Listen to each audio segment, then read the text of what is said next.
Please take your seats. The meeting is about to begin. Please stand by. We are going on air in 5, 4, 3, 2, 1. Welcome to the Finance and Economic Resiliency Committee meeting. We're here. We have a pretty packed agenda. I am going to turn it over to our CFO, Jason Green, for introductions, to our City Attorney, Rick DePico, and then we're going to get started with our agenda.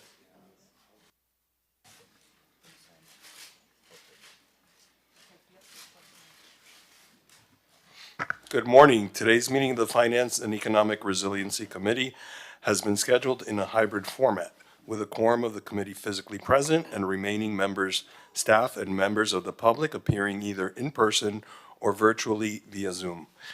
In order to participate in today's meeting virtually, members of the public may dial 1-888-475-4499 toll-free and enter the webinar ID which is 863-6059-5462 #, or log into the Zoom app and enter the webinar ID, which again is 863-6059-5462.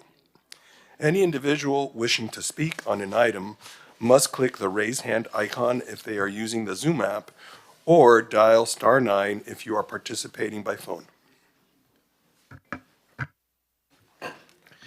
Thank you, Chair. We have a couple of time certains to announce. Our first time certain is item number 9 at 10:30. We have the first item. The second item to be heard will be number 7 at 10:45 time certain, and then number 5 has an 11:30 time certain. Those are all the announcements. I'm sorry, Jason, what was the first time certain? Number 9 would be the first time certain at 10:30. Number 7. 10:45, and then number 5 will be 11:30. Okay, why don't we kick off with item number 9? Let's get the meeting started. Let me read the item. A resolution of the Mayor and City Commission of the City of Miami Beach, Florida, accepting the recommendation of the Finance and Economic Resiliency Committee at its March 22nd, 2024 meeting to direct the administration to initiate a non-binding discussions with Live Nation Worldwide, Inc. regarding the possible construction of a new theater at the Jackie Gleason Theater site, and referring this matter back to FERC for further discussion. Number 9.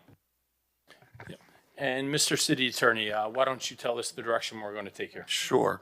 After reviewing the after action for the April 3rd, 2024 commission meeting, it was determined that the item was referred back to the committee with the report that was prepared by staff.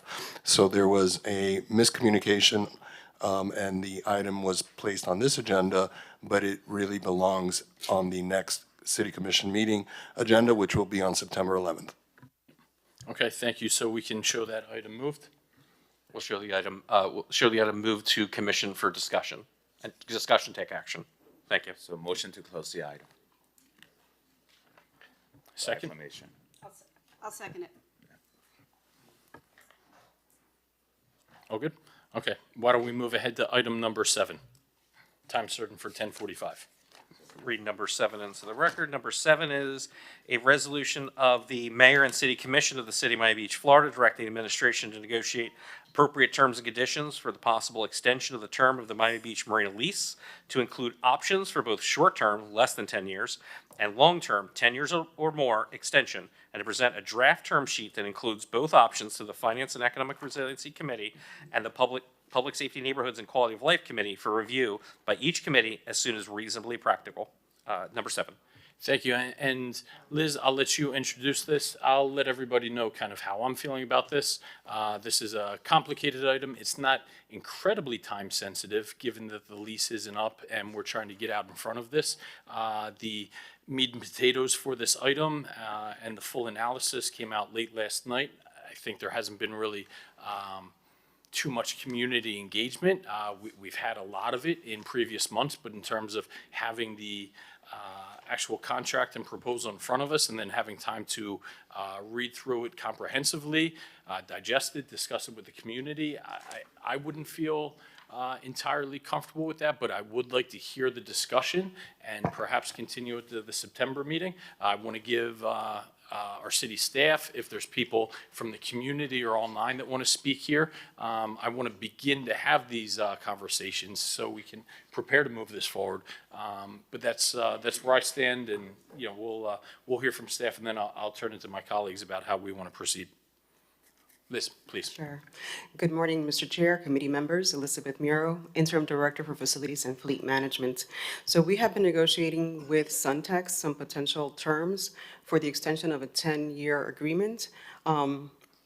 We first presented this item at the July 10th Neighborhoods meeting, and we came up with some preliminary terms. First of all, we're going to look at all the terms that were already negotiated between Suntex and SOFNA as being incorporated in the key terms, but we've also made some other items. I believe we have a copy of the exhibit. Yeah. Mm-hmm.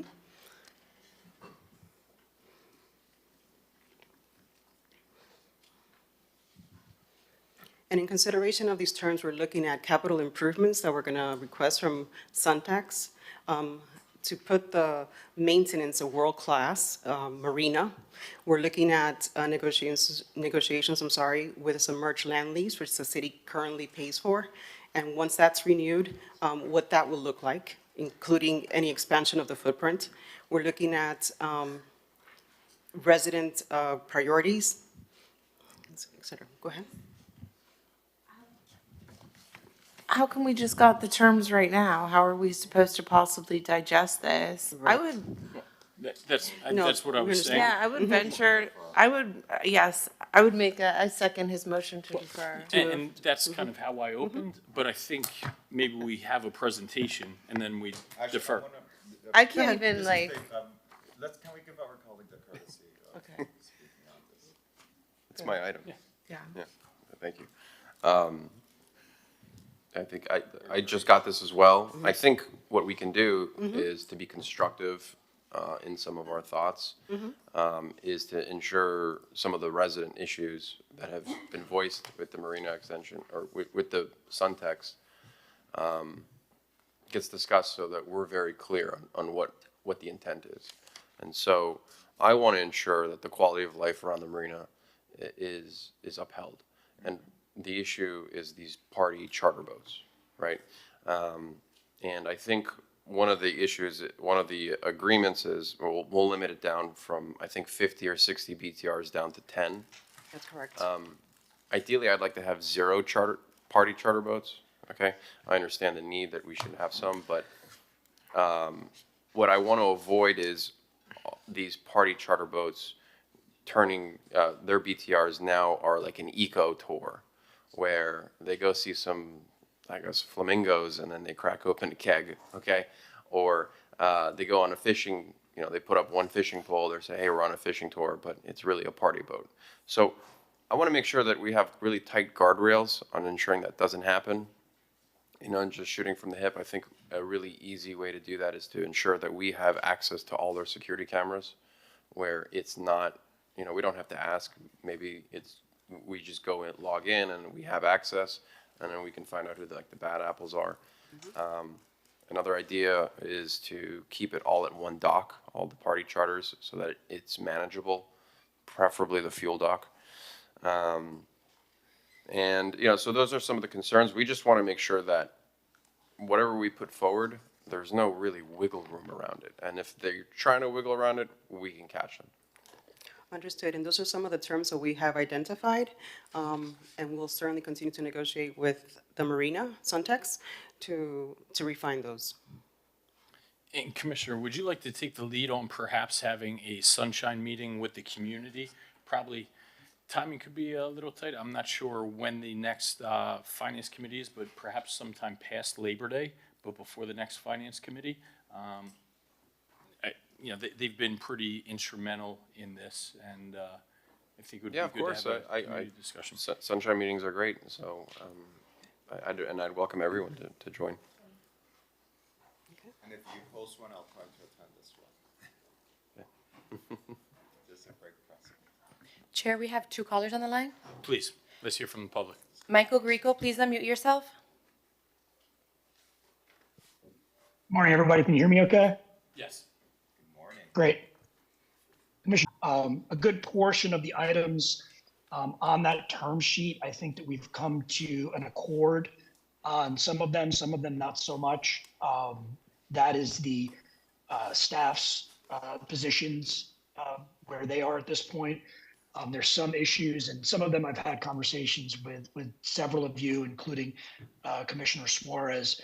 Some of the issues like getting all of the boats on the same dock may not be feasible. I'm speaking with the manager of the marina to see if there's any wiggle room on that, but because of the various size of the remaining 10 charters, I just don't know if that's going to work. We are likely going to implement a cap on the number of guests allowed on the either eco charters or fishing charters, which I think creates extra guardrails regarding any sort of potential of them getting cute and saying, oh, there's a dolphin and let's open up a 6-pack kind of thing. So it's in everybody's interest to kind of lower the temperature regarding any sort of negative behavior that's affecting the neighborhood. Our CFO and myself, we live right there, so we are both directly impacted as residents. So it's in our interest, all of us, to make sure that it's smooth sailing, no pun intended. There's just a couple things that we're still working out with staff, but I think most of these are in a good spot. The quality of life issues were really worked out between SOFNA and Suntex, and I was actually not part of that initial conversation, but I'm in continued conversations with the president of SOFNA, and they're looking forward to this getting resolved. I know it was described as not time sensitive, but they're looking to get pretty aggressive about converting the parking in the two garages back to what it was before, which we are in favor of, as well as the reduction in charters. So I think that we're heading in the right direction. Just understanding that every concession that Suntex is making, it's a reduction in the income, and that affects both the bottom line for Suntex, but also for the city, because the city is getting 10% of the gross revenue from the marina as well. I think the marina wrote a check to the city for somewhere in excess of $2.7 million last year. So we just want to make sure that as we continue to give the marina haircuts on revenue generation, that we understand that that affects everybody, whether it's the parking, the rent, fuel, all of these different issues. But I appreciate your time. And if you guys have any questions of me, you can ask them now, you can ask them offline. I'm always available to you. Thank you, and it seems like you'd be aligned, thinking it's premature to move this out of committee here. We can have some discussions and address this in September, so it seems like you would be in agreement there. Well, yeah, I think especially I was communicating directly with Liz and with Eric, and I think with some of the city manager issues kind of being in the vortex, I think that we were trying to get as many issues resolved as possible. But I think some of them, I think we can definitely, put our thumb on the scale at this point on both sides and just get it done. There's some definitions that we need to have clarified regarding what is maintenance versus what is capital expenditures. But we're just happy that SOFNA they were really the catalyst in all of this back a year ago, and we want everybody to be on the same page and make sure that it's not any sort of adversarial negotiation. I mean, there's still right now 28 years left on the lease. We'd love to have the additional 9 point whatever years, and we want to make sure that we're good partners with the city. We are a tenant. We're not necessarily a vendor, but we are partners with the city because of the revenue sharing, and we want it to be a long and fruitful partnership. So if you're inclined to push this to finance in September with an identifiable goal of potentially having it go back to commission in October, I think we'd be okay with that.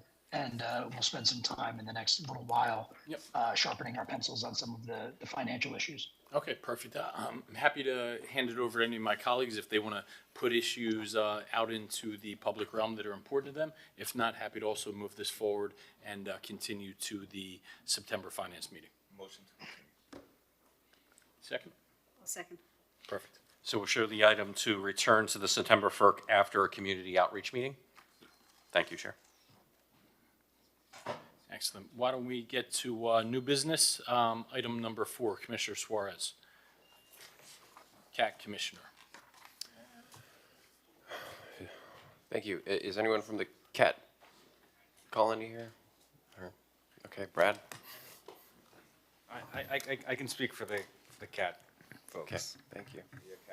I'm the cat guy. Brad, Absolutely. you need that filter that judge had where he was on Zoom and he appeared as a cat? I think could. we need to- I could. We have great technology, so we should be able to do something like that. Let's go, PJ. And just before you start, Brett, I just want to make clear that I think the intent of my item was to ask administration what would be the cost for spaying and neutering every cat in Miami Beach, and what that cost would be. And so I think there was a little bit of miscommunication on that, so maybe you can help to enlighten that. Right. So I think, and first, good morning, Chairman and fellow commissioners. Brad Kane, Interim Public Works Director. So it's a multi-tiered phase approach to it, and I think as we discussed at the last FERC meeting, I think everybody was in line with supporting, I believe there's a $30,000 budget addition to FY '25.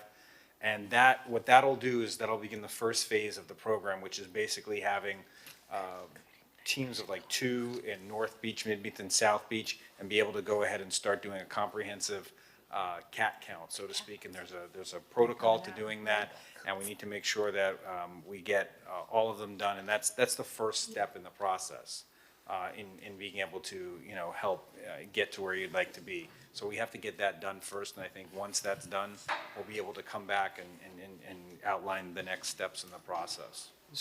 Through the chair. So I don't necessarily want to spend $30,000 just to count cats. I'd rather you come to us, tell us what I know I'm putting the cart before the horse, but ideally I'd like to know what the cost would be for, how about we assume that there's like a certain number of cats, and I think Holly even said there's maybe 10,000 community cats. And if that's the case, what would be the cost for that? Right. I think there's more, and I think that there was a, from obviously as a result of COVID, there seemed to be more of a growth period for those cats in the city from, 2021 into today. And I think that the number there has grown substantially. So we're not exactly sure. And I think that doing this will get us to that point so we can have an exact accounting of it. And there are cats that are already marked, with wing-tipped ears, and then there are ones that are not marked at all, which we really need to make that delineation and account for, because some of them have been put back in the cat colony out there, and then there's obviously the ones that are not. So I think if we're able to get that done, and I think it may not hit that $30,000, but this is not like a service you can just go out and say, call somebody up and say, hey, I need you to come out and do this. There, through Sobe Cats and through Holly's contacts, we're finding some people that obviously have a lot of familiarity with the program, and that are able to then be able to participate in this process and be able to help us get where we need to get. It probably will cost less than that, but I think that we just wanted to make sure we have enough funding to be able to do this, because certainly from our staff level, it's just Holly and Joanne, who is the cat trapper, and that's the only staff city has for this program. Right. I want to make sure that we're not paying $30,000 to a couple of volunteers to go out for a couple of weeks and can trap cats. I mean, I'm assuming the 30,000 is just a cap. The cap. Okay. And that would be for 2 people per neighborhood, or? We try to do it by having at least a couple of people up in North Beach, Mid Beach, and South Beach. So it'd probably be a total of like 6 people. And how long do you think that would take? I want to be, safe in saying it's probably within the 30-day period that should be able to do that. Okay. I'd like to know what my colleagues feel about it. Open the floor to everyone. Commissioner Dominguez, I believe, is on Zoom, would like to chime in, if we could recognize her. Hi, everybody. Good morning, Commissioner. Vice Mayor. As an aside to this item, I just wanted to loop the body in. I met with the county a couple weeks ago and was mentioning the importance of the trap neuter release, and they put me in touch with Animal Services, and they're going to give us access to a mobile vet to have a few days of action to get this done. And I will ensure to coordinate with Brad Kane and his team so that we get all neighborhoods in the beach. But I just wanted to let you guys know that this was coming down the pike as well. Yeah, excellent. Yeah, Commissioner, we have one. I was just check with, I'm sorry. I was going to check with Brad to see it would make sense then to come back in the October for an update, it would sound like, if that's, okay. It's up to the body, sure. Yeah, that's fine with me. So we'll show the item heard and to return in October with an update. Perfect. Thank you. Number 5 and 6, we're going to hear together. We have a time certain for that at 11:30. Commissioner, we have one public comment. Yes, please. Wayne Roberts, please unmute yourself. Wayne, good morning. I have a feeling you were probably calling about the marina, and I'm sorry you weren't recognized. If you want to put your 2 cents in on that, even though we moved on, I always welcome public comment and encourage it as well. Yeah, I'm not quite sure. They forgot me. And, you know, I just want to give you some background on this. So, as you probably all know, there was a 99-year lease referendum placed 4 years ago on the ballot, and it was defeated largely because I got involved and did a campaign with the help of hundreds of residents to defend the city. Subsequent to that, the commission at the time, I think as payback against the defeat, enabled Suntex to gain access to the garages for public parking that turned the under our buildings in the neighborhood into a criminal situation.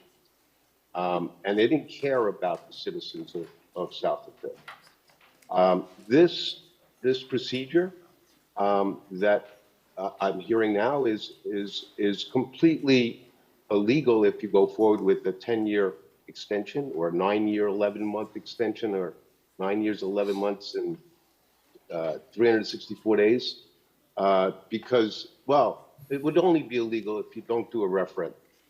I worked very hard for 4 months, 5 months to work with Suntex and Terra Group to come up with a comprehensive plan that takes into consideration the neighborhood, the buildings in the neighborhood, the parking situation that's criminal, the charters, the investment in the Baywalk.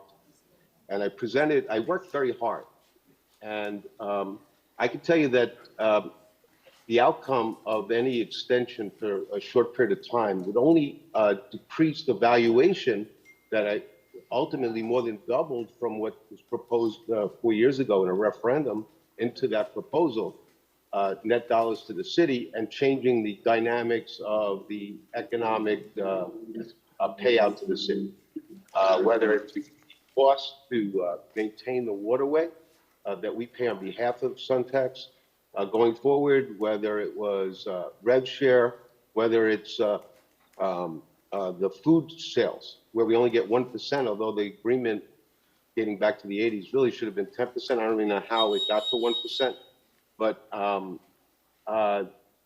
everything I did, I thought of the interests of the business community, the local community, and the city in general. But what I can't stand by and allow is our charter to be affected by an illegal action, which would extend a 28-year lease by 10 years without a referendum. If you do a referendum, it's all said and good. But this commission cannot by law change the deal, extend the deal. Thank you, Wayne. That's your time. And you know, I look forward to you being part of that community discussion going forward as in the interim in between now and September. So thank you for your involvement. Mr. City Attorney, could you please advise if that's a correct statement that we would need a referendum? I don't believe that is correct. Prior city attorneys, and I have discussed with at least one or two, view the requirement not to apply in this particular case. Could you explain why, just so I can understand? This is not entering into a new agreement, which is what the charter contemplates. This is an extension of an existing agreement, number one. And number two, this lease predates the charter amendment that has these new requirements. But first and foremost, this is not entering into a new lease, which is what the charter contemplates. Thank you.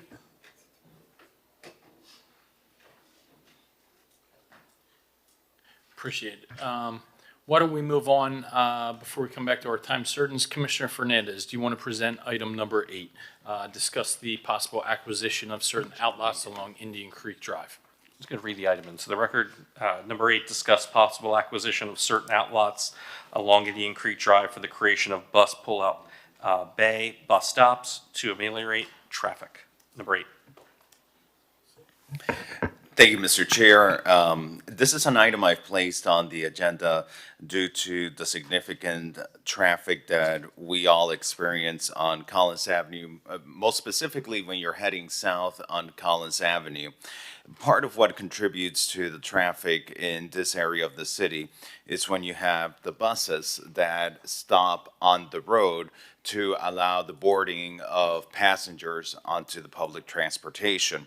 Certainly, public transportation is an important piece of infrastructure that we need to continue advancing upon to, ironically, relieve the traffic in the area.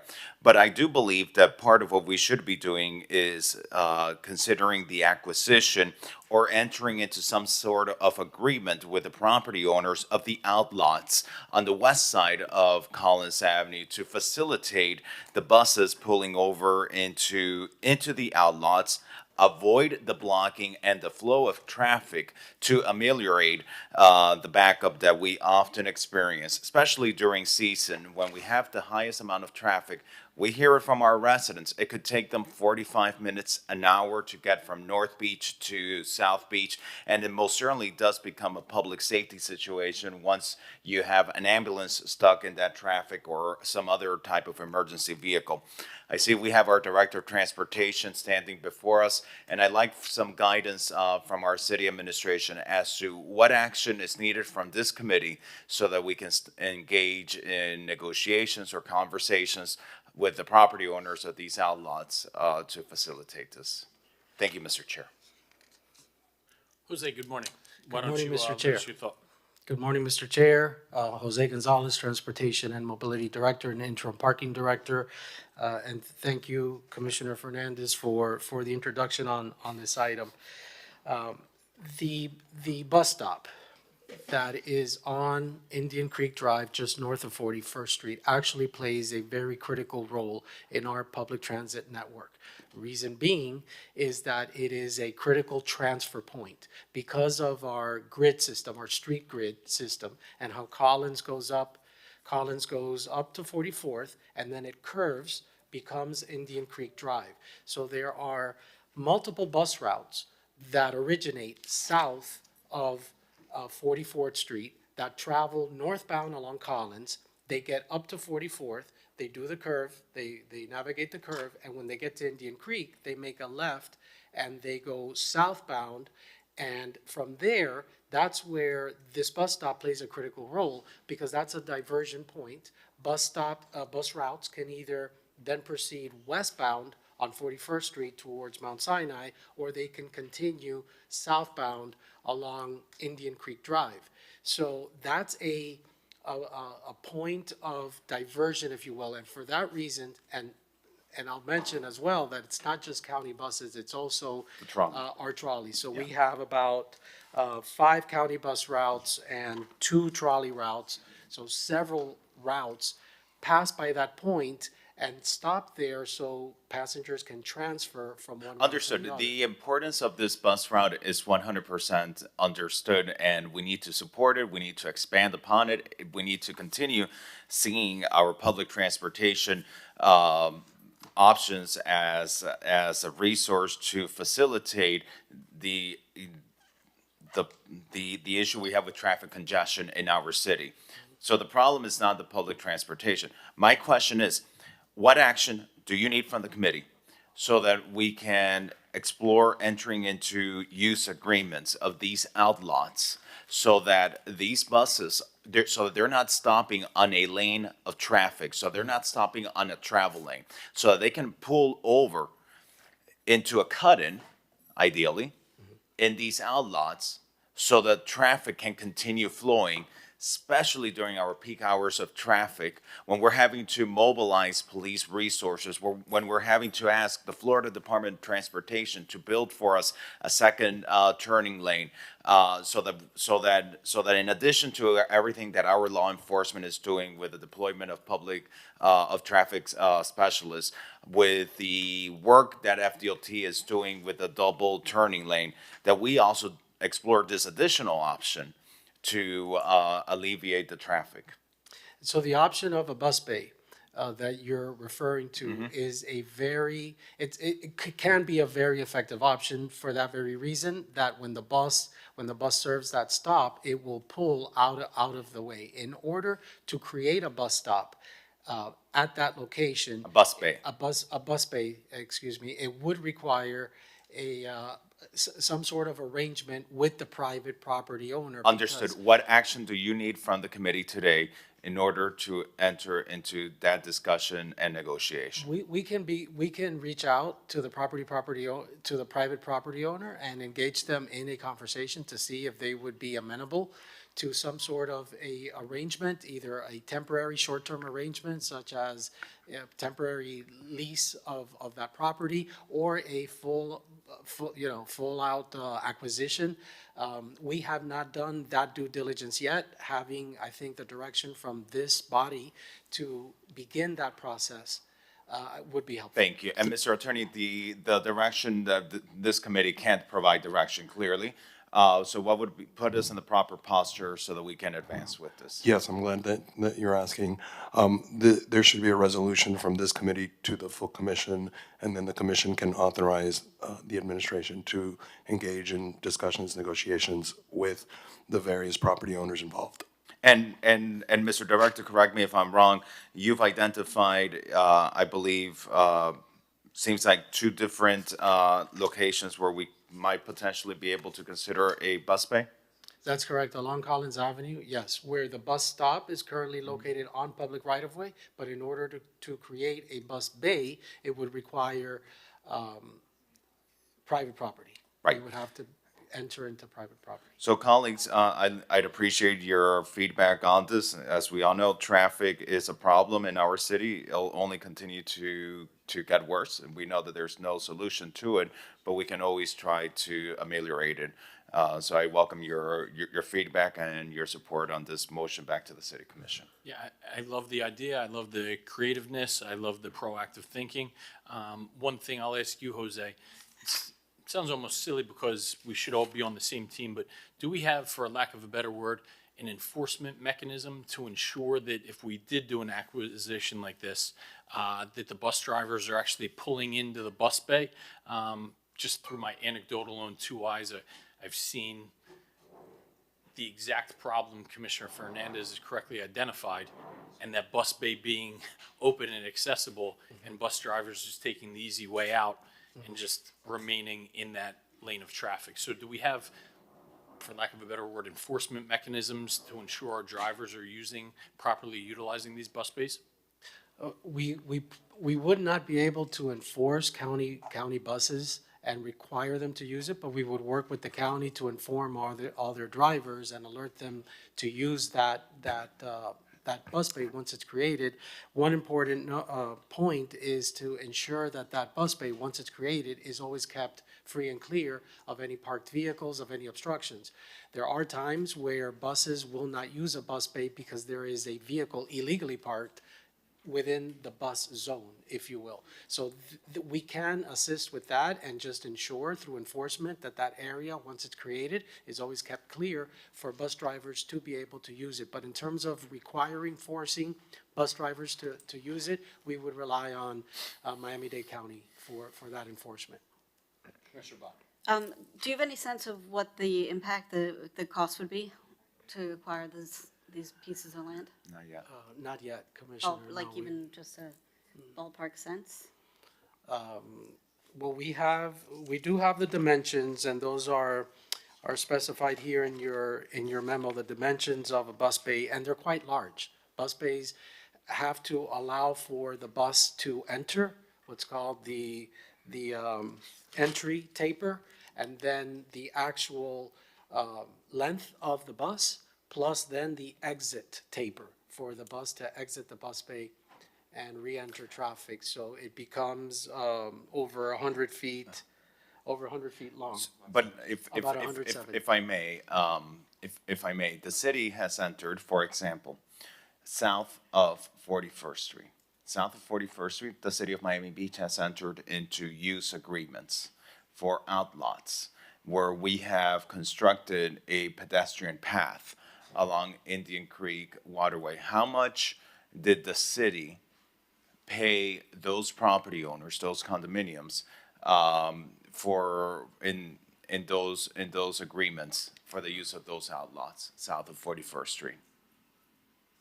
Commissioner, I was not involved with those negotiations. I believe Public Works handled. Mr. Attorney, are you familiar with that? I'm not, but I believe that some of those are in the nature of easements. I'm not sure what will be required for the purposes of the bus space, so that could have an impact on price. Maybe if we could ask between Jose, if you could liaise with Public Works, legal, city manager's office to come back with that with a letter to commission. That'd be great. Thank you.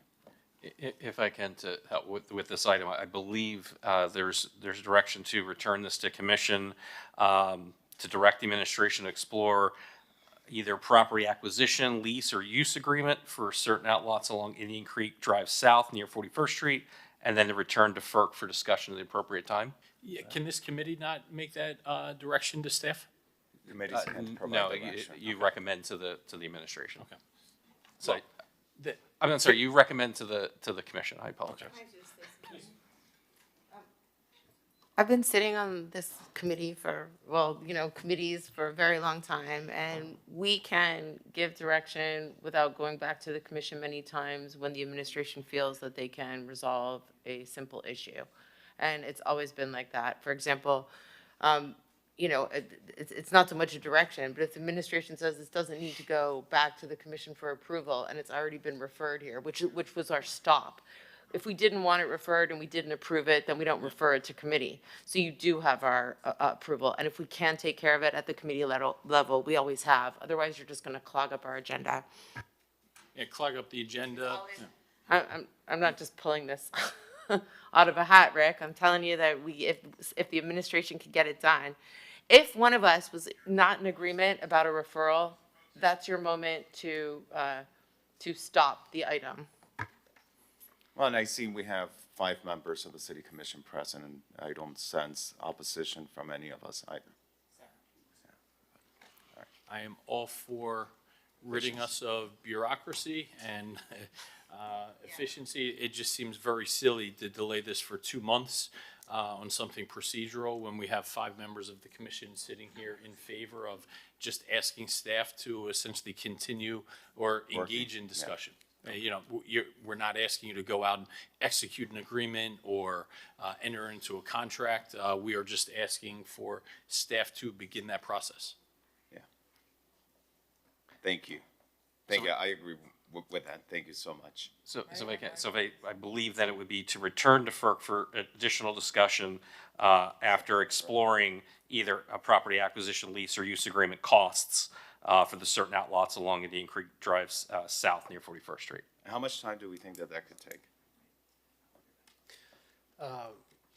It's hard to say, but I think reaching out, we could do fairly quickly. Okay. And if the owner gives us a meeting, we'd be happy to have that discussion with them and come back to you with an update as to whether they're amenable or. Thank you.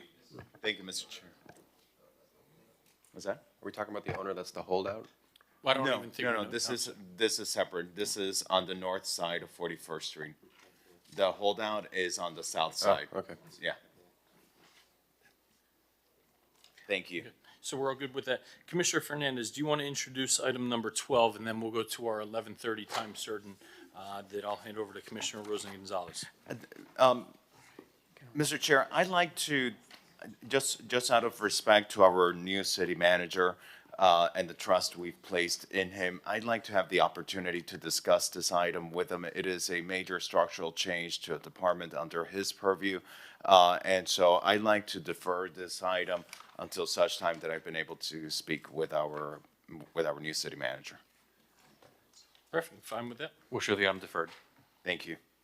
Do you want to just, as we have a couple of minutes to get through a few quick things, old business item number 2, and I'll tell you where I was thinking with that, and then I'll hand it over to you to introduce the item and see the direction you want to take. I think just given the sensitivities, maybe we actually send that back to the entire commission just as a discussion item. That way, charter officer, the full commission has a say in that. But let you introduce it and see where you want to go. Sure. This in essence is to place the Inspector General's pension accrual factor at a parallel with the other chartered officers. And it's an item for discussion and not bringing forward here one specific recommendation or another. I think we can also perhaps seek the input of the audit committee that deals closely with the Inspector General. It'd be good to get their feedback. I'll tell you just superficially, the role of the Inspector General is an important role. It's one that was created by the electorate to seek, transparency, efficiency, and proper conduct in our government, prevent fraud, waste, and abuse. But I also don't think that the workload is comparable to the workload of a city manager who's on call 24/7. It's not comparable to the workload of the city attorney who's constantly getting phone calls from 7 elected officials, from the city administration, from a number of departments to put out fires and emergency, like literally to put out fires and emergencies throughout the city. And so I think that's my view on it, but I like the view of somewhat more of an independent body, and I'd appreciate the input of the audit committee as it relates to this, because I do want to be fair to the Inspector General, but I also do want to be fair to those who really sacrifice time with their families, with their loved ones, in order to serve our city as our city manager and our city attorney do. So perhaps we can refer this to the audit committee and then to the full commission to get their input. Yeah, I like the idea, and that's kind of exactly where my line of thinking was going, referring to this, the full commission instead of just this, this smaller body. Yeah. Let me open it up. Any issues with that? No issue. Okay. If I could just ask the city attorney, is this an item then that would go to commission to be referred to audit committee? I don't know if a committee to committee Yes, that is correct. referral. Okay. Perfect. And we shouldn't have the same discussion we just had 1.5 minutes ago. Code 2-17 requires it, but we can amend the code. So we'll show it to return to commission to be referred to the audit committee. Thank you. Dr. Rosenfeld, please. Commissioner Rosen-Gonzalez, do you and Commissioner Suarez want to link items 4 and 5 while we have the esteemed doctor and also the PTA for Fisher-Feinberg? First of all, I'd like to thank you, Commissioner Magazine. I'd like to thank Beth Edwards for bringing this forward. If we didn't have by the way, just so that everyone knows, Beth does not even have a child at Feinberg Fisher, which was Title I school, one of our poorest schools, believe it or not, when you look at the student body. And she's monitoring the situation. They lost their Title I funding, which provides all sorts of wraparound services for the students, approximately $171,000. So they came to me to think of creative ways that they could raise money. For example, right now, Miami Beach Senior High PTA, for example, during Art Basel, they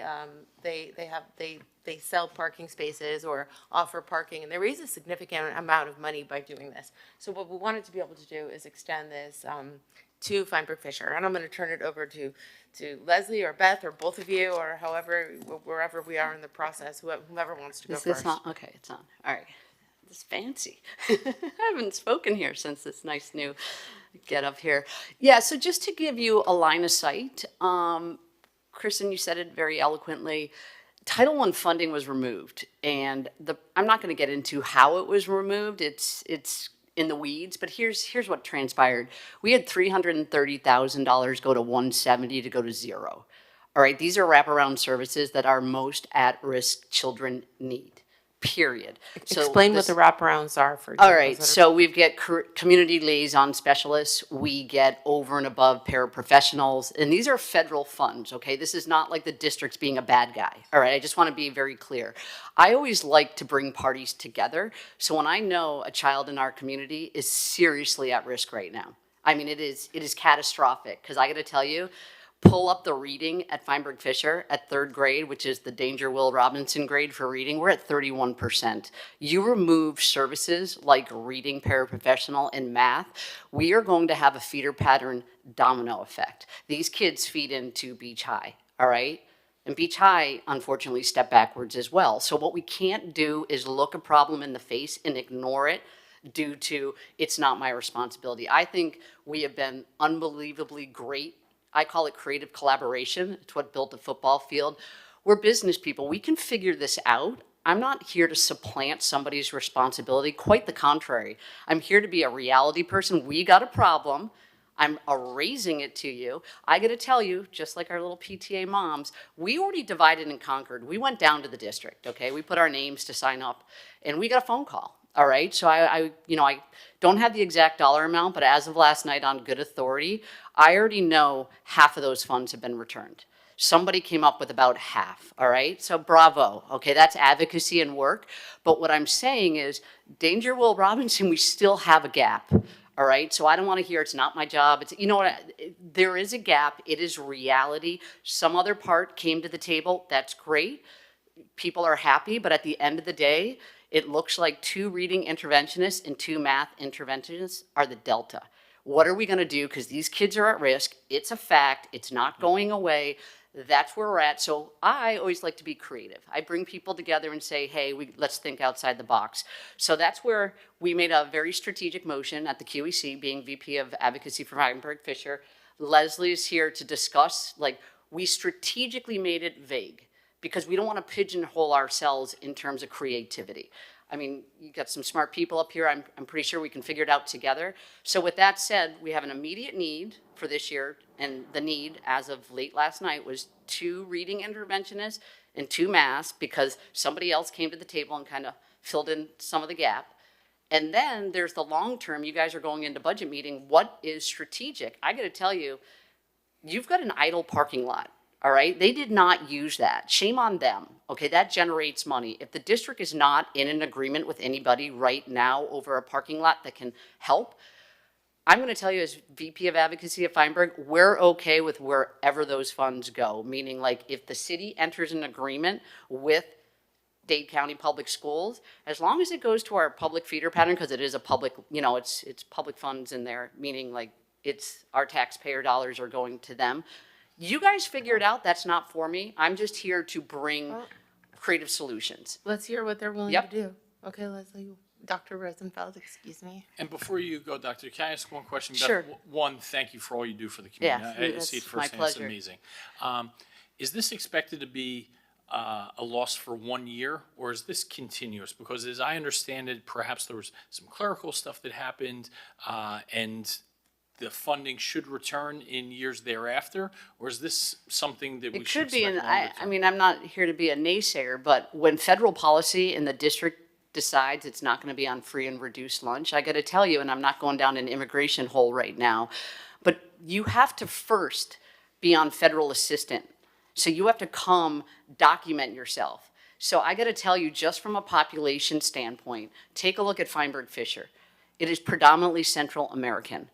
And I'm just going to say, because I do a lot of research around here, go take a look at Cuban immigrants that are coming in Miami Lakes. That's Title I, because it's easier for them to go forward with federal documents, all right?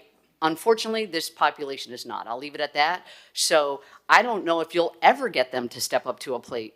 Do you see what I'm saying? So I don't have a crystal ball. Let's see what we can do with that parking lot, if anything at all. So Leslie, Good morning, and Beth, thank you. I ended my evening last night speaking to Beth, and I'm beginning my day. And she's very passionate and very well informed. I have reached to the district to better understand of the items that were lost at the loss of the Title I, the 171,000 of those items that were funded last year, what would be replaced. I have not received any direct indicator of what is being replaced. However, I do know that of the items that were funded in the 171, one of them was a VPK class. I know that has been secured and will be offered at Feinberg. And we actually are partnering with Feinberg. We moved the VPK class that we fund at Biscayne to Feinberg to accommodate the 37 families that were on their wait list. So together we have secured that position and addressed that need. Additionally, the city already funds many different enhancements. We fund a reading interventionist at each of our elementary schools. It's a part-time college student. We provide an additional 500 hours of reading interventions at each of our 4 elementary schools. Recruitment is challenging, but we continue to recruit on an annual basis. And we also fund after-school enrichment, which was part of the 171 at Feinberg, to the tune of about $40,000 a year. So we're in the space supporting the needs of those children, but that does not, diminish what Beth has spoken about. But I don't have a specific answer regarding what is going to be funded. Let me just ask a question. How did Beach High get the permission to commercialize their parking lot at certain times of the year during the boat show, during Art Basel? And we already have, so if we just take that language from that agreement and apply it to, for example, South Point and then Feinberg Fisher, I like the idea of making, instead of, it's not that always coming to us and we're spending so much, but if we can use these resources, did you get a positive response? They're already doing it with Beach High. So speaking specifically about Feinberg's parking lots, and they have 4 lots there. Historically, as Beth indicated, there had been an operator in those lots, a valet operator run by the school district. This past school year, they did not have anybody operating that lot. I did speak to the school district about the possibility and potential of partnership with us. They are considering it. Of course, the direction given here would perhaps accelerate that conversation. Regarding Beach High's parking lot, Miami Beach Senior High School's lot is operated throughout the school year through the PTA and through the different clubs of that school, and that's an arrangement that the district has with that school and their PTA and their clubs.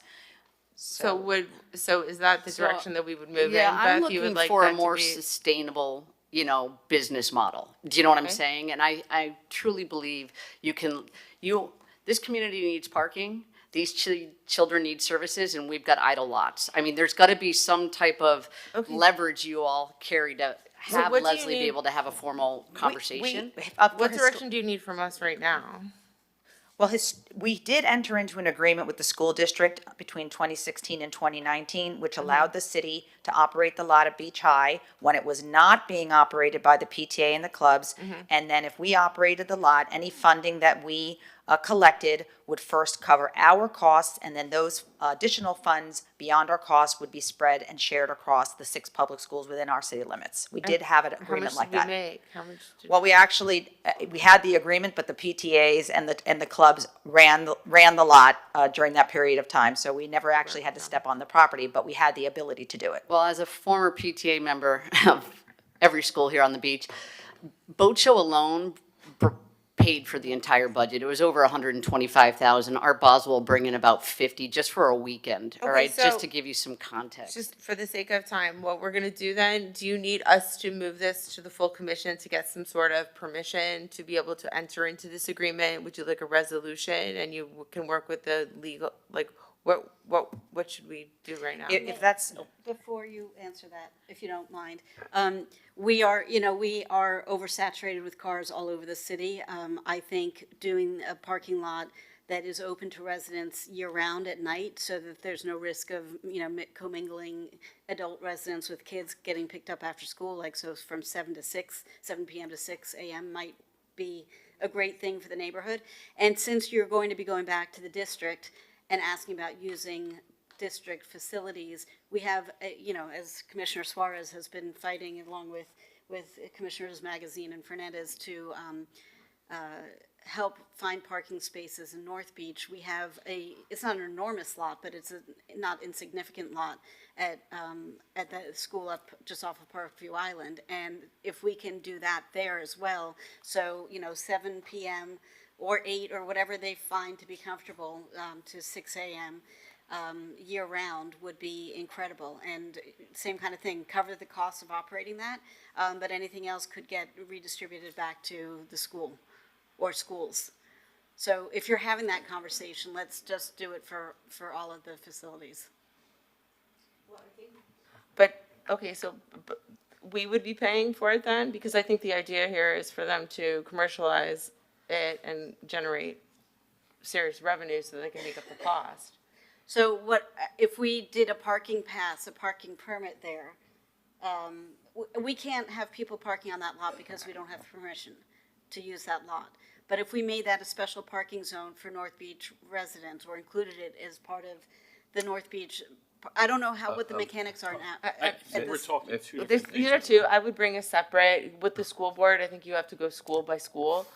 I don't know what the deal is with South Point, but I do know that Feinberg Fisher has a very specialized need right now. They're right in the middle of South Beach, and we want to be able to generate as many. Understood. I was just thinking if you're having a conversation with them about parking lots anyhow, and that's fine. We can do it separately. I am working with Leslie on the North Beach, on the Biscayne Beach Elementary. Yeah, it's in the. And by the way, with some of that land, by the way, we do have a program because we're going to be beautifying is it the playground there or is it the parking lot? Through a too? partnership with the Trust for Public Land, yes. We have what is it called? The Trust for Public Land. The Trust for Public Land that we're actually working on, that I'm going to have to pass the baton to someone, so hopefully that's going to be you. And it's taken a very long time, but we're moving forward with that. So anyway, each school, I would say, MDCPS is I just don't want to jeopardize what they need, like starting September, with anything else. So should I move this to the commission with a resolution to go to my MDCPS, or do you want to come back to us? Because we want to get this done ASAP. How can we? It depends, it's a policy decision. However, if this does go back to commission by resolution, then the resolution would allow administration to work with Miami-Dade County Public Schools to potentially negotiate an agreement to have access to the Feinberg lot, specifically for the purpose of utilizing any funds raised in that lot to be infused back, I think as Beth indicated, to our 6 public schools. And then regarding Biscayne Beach Elementary, we certainly can have the conversation about utilization of that lot for use by the community, but not necessarily as a fundraiser. Okay, so let's do 2 things. I would like a resolution. My motion would be, number 1, let's create the resolution so that Dr. Rosenfeld, so both of you can go and lobby the school board and get the agreement done, which we'll then have to ratify. Now, in the interim, the cost, okay, let's say that you have an $80,000 gap at this point, right? Yeah, I have updates And if of we, what was let's say that funded. if we were to prorate the cost of that, can you find out what the cost of those services would be in September, October? So that, like for a couple of months, we might have to cover it. I'm not, so two different things. Dr. Rosenfeld, figure out what you might need on a per month, pro rata basis. And let's get the other agreement done too. And in the interim, explain to them that we have this, we're not meeting in August. I just want this to move through so that in September, we are prepared to move through with the funding that you might need, and also to get the agreement so that you don't miss the season and you can make the money that you need. And we could, if they make enough money, they could pay us back. I'll throw out an idea. I don't want to step on the mayor's toes, but I believe that we're going to have a special commission meeting for the city manager contract. Perhaps if this is, no, not anymore. And just for the record, as of last night, it was the community liaison specialist as well as a full-time para that was funded. So there's basically, we need more help in reading and math. I'm just going to leave it at that. So I think I sent you a spreadsheet eons ago. Take a look. There's 2 lines that have been removed off the column. Now it's math and reading. So I'm going to tell you of immediate priority. This to me is long-term, how we're going to build a business model. But to your point, there are services that unfortunately start coming in August, and I'm not here to beg for money. I'm just here to raise awareness to let you know where we're at. Well, we're going to try to cover both. So let's do those for September. And Commissioner Bott, if you want to make a separate item, something about, do you want to create an item for it? No, it sounds like it's already work in progress. Okay. So it's already. Mr. City Attorney, for this specific item, how can we put this forward to make it as quick and as efficient as possible? We could certainly refer this back to the full commission, or do we just basically put an item on the September agenda on consent? Does that cut a month out of the process? I believe that the commission still needs to approve.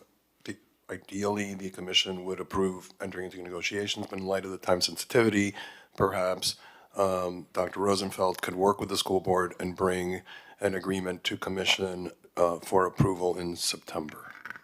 Yes, so similar to what we did before, you have our full backing, that you have our support to go out and work with the school district.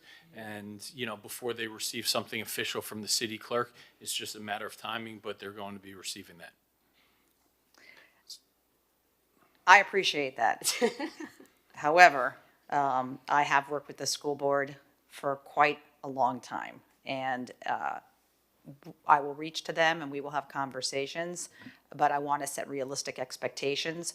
I do not think we would be able to have an agreement executed by September, just because their pace is different than our pace. And the process they follow is different from the process that we follow.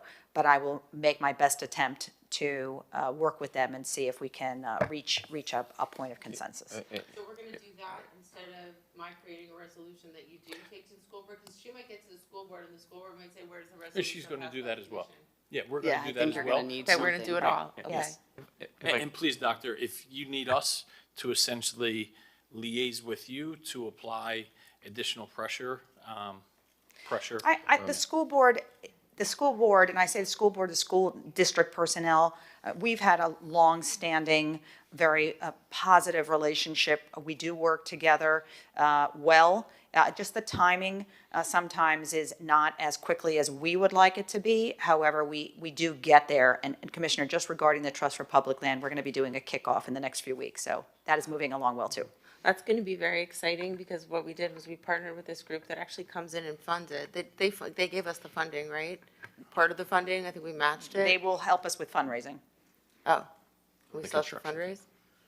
Okay, anyway, we're going to be beautifying some of our playgrounds and some of the areas on these school campuses that are unsightly with the Trust for Public Land and Commissioner Bott, hopefully, because I know you are up there in North Beach, you will, continue that. That's a Biscayne Beach Elementary Please project. invite all of us to the groundbreaking or whatever we're doing. Absolutely. Chair, if I can, I think it can coalesce, because there's two elements. There's one about engaging on an agreement, and the other is the cost to it. So if I could attempt, I think return to commit. So what this would be is a consent resolution in September, but in the meantime, Leslie will start doing that footwork and that discussion. But return to commission to direct the administration to engage with Miami-Dade Public School System to negotiate a facility use agreement or equivalent agreement for Fisher-Feinberg parking lot to generate revenues to support the Miami Beach school system after covering city costs, and for the administration to present costs needed to bridge the gap at Fisher-Feinberg for this upcoming year at the September budget hearings, because there were two pieces that you wanted to discuss. One was the facility use agreement, which is, I think, let's call it a medium-term solution. This may not generate revenue for 6 to 9 months, just going through the process, but there's a need coming up right now. So since we do have the September budget hearings, if there is dollars that are going to be allocated, that would be the appropriate time. And I think that was the commissioner's intent. And final thing, and we can close this out. I'm really upset that they're losing their free and reduced lunch. I don't understand what happened with the calculation. Can you guys also find out what happened with our federal calculation so we can go back and make sure that moving forward I thought that everybody got free breakfast, every child. Wasn't that? Right, but to receive the federal funds, the cutoff is 75% of your population must meet eligibility. And Feinberg Fisher's applications were a little over 73.8%, so they just missed the cutoff. And the cutoff is not, an MDCPS cutoff, it's a federal cutoff. It's a federal Are issue. we stuck now based on census data on this, or is this a yearly It's calculation? annually, it's redone annually. Each school has an opportunity on an annual basis to work with their school population to submit those applications, and they'll be reevaluated in March, April of this coming 2025. Somebody dropped the ball. No, I went down the rabbit hole. I'm not going to bore you. It gets into an immigration issue, all right? And I'm just going to leave it at that. I get it. So I would think that Fisher-Feinberg, even in the Miami-Dade School District, is not unique in that manner. So perhaps in your discussions with the school board, you could ask them for best practices, how other schools handle this, because I don't think the immigration status at Fisher-Feinberg is unique across the district. There are 336 schools that qualify for Title I across Miami-Dade County Public Schools this past year, and 337 in the coming school year. All right, thank you. Well, thank you. So I believe, Commissioner Rose Gonzalez, this was your item. I think the motion, as I recited, is good? Okay. The finance and then the legal part, yes. All in favor? Aye. Okay, thank you. Commissioner Suarez, do you, while we have these ladies, well, particular Dr. Rosenfeld, do you want to talk about numbers 5? I'm out, right? 5? 6. 6, it's a police item, I think. I should be reading stuff in. Sorry, I missed a few, mentioning in the record, but discuss the feasibility of implementing Committee for Quality Education in Miami Beach Schools, the QEC motions promulgated by LTC 145-2024 relating to staffing of school crossing guards within the city of Miami Beach, number 6. Take it away, Leslie. Sure. So at the April Committee for Quality Education meeting, the committee was made aware that the positions for school crossing guards have been, there's been a challenge in filling those positions. The committee requested that all of the positions be filled and that the commission contemplate the opportunity to perhaps incentivize those positions, similar to what we do with the Teach at the Beach substitute teacher program. Following that committee motion, we met together to discuss some of the challenges for the recruitment process for crossing guards. And I'm going to defer to Sergeant Yamoka to kind of speak to where we are, because we did do a recruitment, and I'd like him to address that. Good morning, Chair. Good morning, Commissioners. Sergeant Jamoka, Community Affairs Unit, Sergeant. When we met in, first of all, we have 14 positions that are funded. We only have 8 filled. We're missing 6. On March 19th, we met with the Quality Education Committee, and we had several ideas on how to fulfill this request. And there were 2 recommendations. The recommendation was for allowing us for flexible hours and incentivize residents that live here and that want to participate in the program. In the last recent months, we've had one of our recruitments, which is started in June 13th all the way to July 15th, which closed. We had 43 applicants that wanted to participate, 300% increase after our meeting. Thank you, Dr. Rosenfeld. 35 are qualified to do the job. They've been accepted. Before that, on March 13th through 27th, we only had 13 applicants. So something did happen. Thank you, Dr. Rosenfeld, for the assist. But after this, now we happened. Now we have 35 applicants that we could possibly fulfill all the requirements for filling these spots. And it was definitely a joint effort. Our community wants their children safe, and so we are definitely optimistic of the 43 that applied, the 35 that you've indicated are eligible. The police department will be able to fill all of those positions. One of the things that we did discuss, I think that was also part of the attraction to the position, was to flex the schedule so that, because these are split shift positions, which would be very challenging to have to do a morning shift and then wait 7-8 hours and do an afternoon shift. We discussed allowing the applicants to choose to do only morning or only afternoon, and perhaps some flexibility even with the days that they select, which again incentivize our residents who are concerned about the safety of their children at the schools that they attend to potentially join us in this effort as a school crossing guard. So we're optimistic about that. I think that we had come here with the intent, depending upon how the recruitment went, to seek the opportunity to further incentivize the positions, similar to what we do for the substitute at the beach positions, because we have challenges with substitute teachers. The incentive for residents to become substitute teachers is that after they have substitute taught at any of our public schools at least 5 times, that they are eligible for a citywide parking decal for 1 year. That is always a big draw.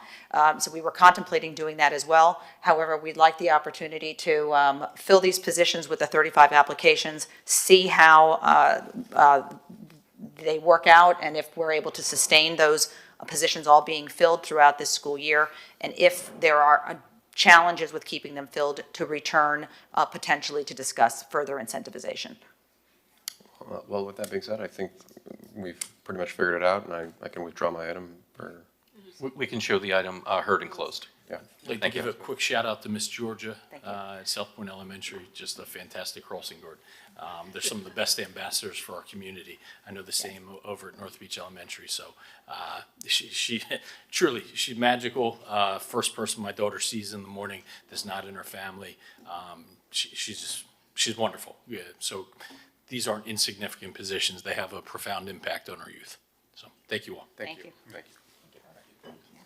Why don't we hear item 10? Commissioner Bott, do you want to introduce that? And we'll hear that. If Commissioner Fernandez is listening, we'll leeway that into item number 11. Yeah, so I will, I'll let Lisette do a lot of the heavy lifting on this, but I had also wanted to make available the opportunity for our fire chief and anybody from the police department, I don't know if Chief Jones is still here, but to talk about this, because we are a very attractive city for events, whether it's somebody's wedding on the beach or Art Basel and other high-impact events. And we need, and there's a cost to doing it. So not only the economic impact generated by these events, but also the taxing of our resources. So we have certain times of year where our police and fire and sanitation have to work incredible hours, you know, the month of March basically. But every large scale event that we do on the beach or, you know, in other locations in the city, our colleagues are being taxed at a pretty significant level. I mean, they get compensated, they're not volunteering their time, but, you know, if you're working, you know, 21 days in a row with no time off, that takes a toll. So this item was brought initially to have an open conversation about how we vet these items, or these events. Does it make sense to start thinking differently about what we want to encourage? Is there a way to limit it, you know, have our colleagues in the fire, police, and sanitation services opine on at what point it becomes overly burdensome? You know, if you're doing a small wedding on the beach, that's not a big deal, but if you're doing, you know, carbones on the beach, that is a big deal. So I'll turn it over to Lisette to talk about the process. It has changed, and I will say it has changed for the better over the last year, and I am very pleased to see that. I've heard good things from neighbors. There's always, I'm sure, room for improvement as we go along, but I'll turn it over to you guys. Thank you. Good morning. Is that, and Chief still loves saying that. Welcome. Chief Abello. Happy to be here. Not to steal your thunder, Lizette, but No, not the at all. Chief still new. Whenever you want, you can just come over. I'm recruiting. I'll take you up on that. Good morning, Mr. Chair, committee members. Thank you, Commissioner Bott, for queuing it up. I know we had some conversations regarding this item, and I can share with you that there's an extensive vetting, as you can see in the memo, as what we do as a department. But I think what you were also trying to look into was the economic impact of these events and how we sponsor these events and we waive certain things. And Aaron, if you could please share the South Beach Wine and Food Festival, and I kind of want to use this as an example. We sponsor South Beach Wine and Food at 175 or 150 before, and waive city services. So if you look at the combined grand total, it was $213,000 for the 2024 event. This event, and Francis can share with you the economic impact study that they did in 2018. They're doing one currently now for the 2024 show. In the city of Miami Beach was $34.2 million. So I just wanted, I share this because I really want everyone to understand and see the figures, you know, the economic impact that helps our city. And as you mentioned, you know, we do work a lot here in the city. You know, we're an events, arts and culture destination, but we have these amazing world-class events, and they do trickle down to the restaurants, to parking to all the other different elements in our city. And our brand. And exactly. You know, because and we that's really an intangible, having things like Art Basel and Food and Wine Fest. You know, it goes well above and beyond just the direct bottom line impact. Absolutely. And I'm not sure about the staffing issues that you mentioned, but obviously my colleagues are both here that can answer to that. If I can just jump in for a second, to be clear, I'm not suggesting we get rid of everything. I'm just suggesting maybe we should be thinking a little bit more judiciously about how many, of what scale, you know, one of the attachments was the list of things covered on any particular neighborhood special events committee meeting, and it ranged from super big deal to tiny deal, and maybe there's, you know, maybe we just clear the clutter out a little bit. It's a conversation, it's not a mandate, so that's why we're having this chat. Sure. And Commissioner, does this kind of leeway into, and I don't want to speak for the item, but I think Commissioner Fernandez almost had an idea where we would have a committee that is not just the commission, almost like in a special events committee? Yeah, please. They go through so much red tape to hold an event and get a permit.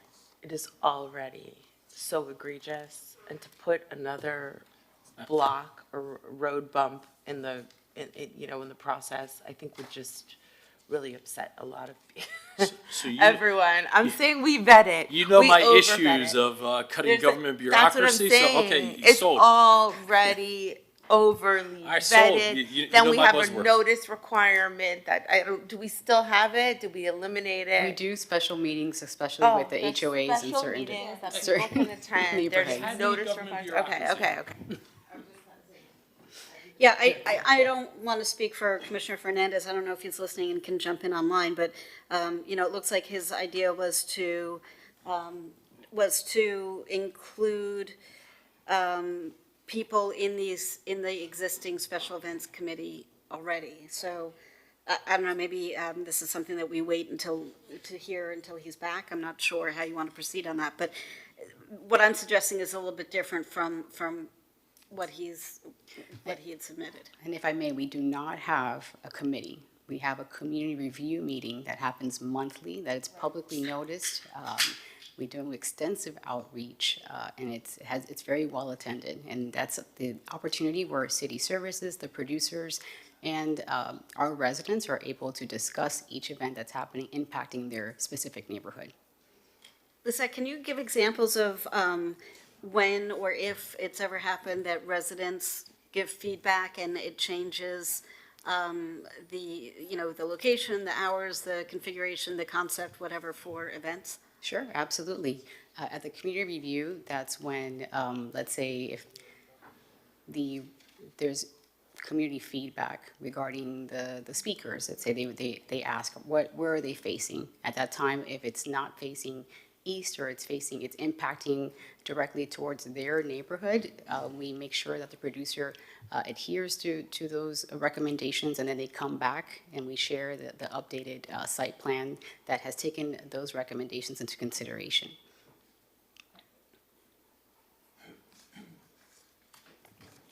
Chief? Good morning. Hi. Fire Chief Dignavello, good morning, Commissioner. Fire Chief. There we go. So as far as the impact for special events to the fire department, we've had a 79% increase in events since 2009.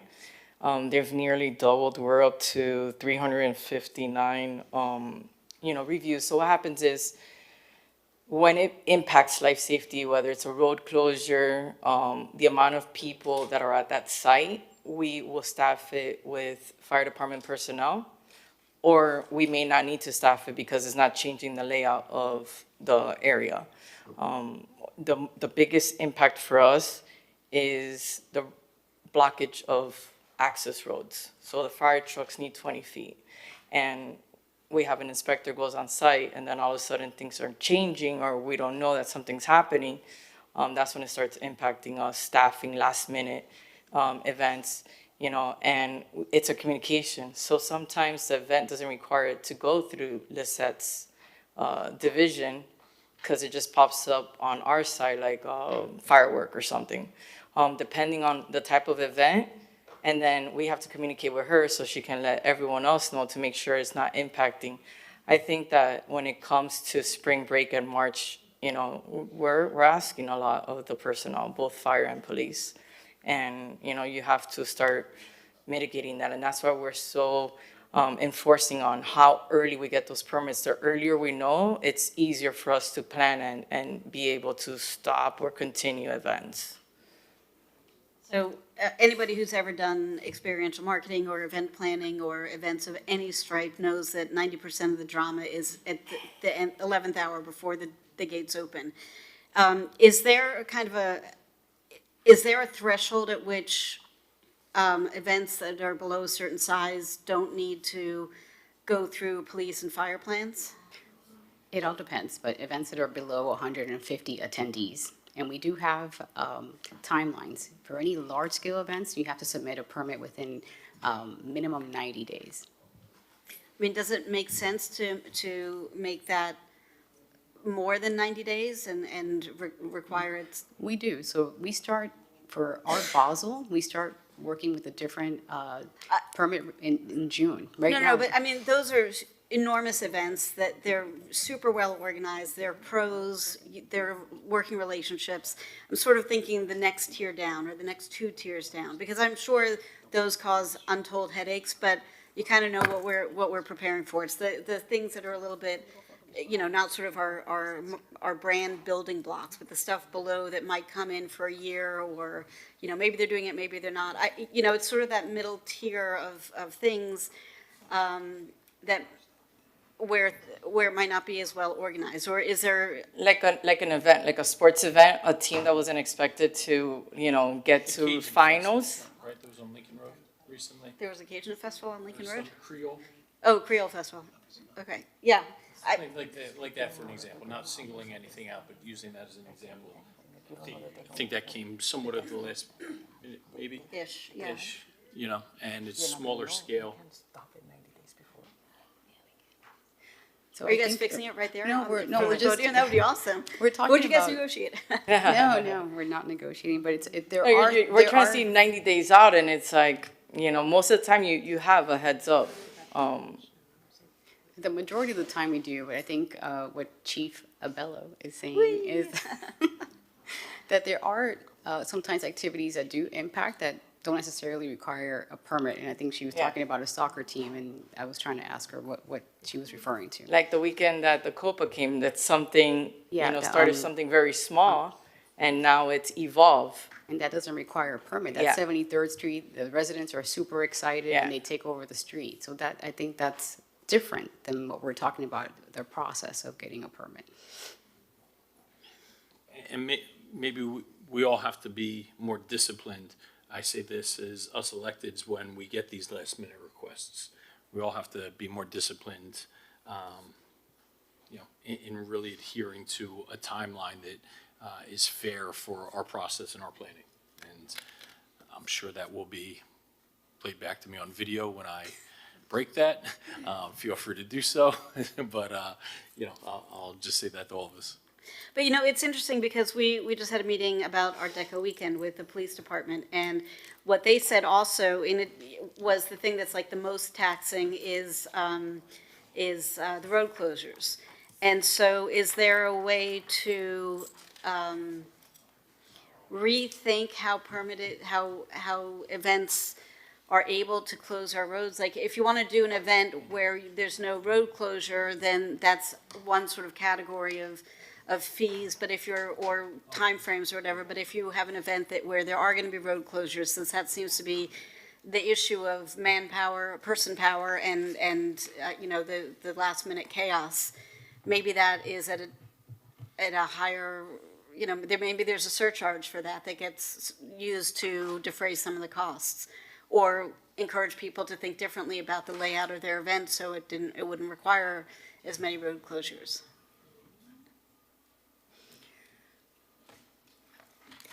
I don't know. This is not my area of expertise. I just know that we have a lot of events. We have people saying we would like to use our resources without having to elbow other people out of the way, and we have our life safety folks saying we are really taxed, and it's an issue for recruiting, because, you know, you can work here and be a Miami Beach police officer or firefighter, but you also have some, you know, work-life balance trade-offs. So I'm trying to think holistically about this. I don't have any brilliant ideas. I'm looking to the crowd for that. Well, let's stick with the chief theme, Assistant Chief.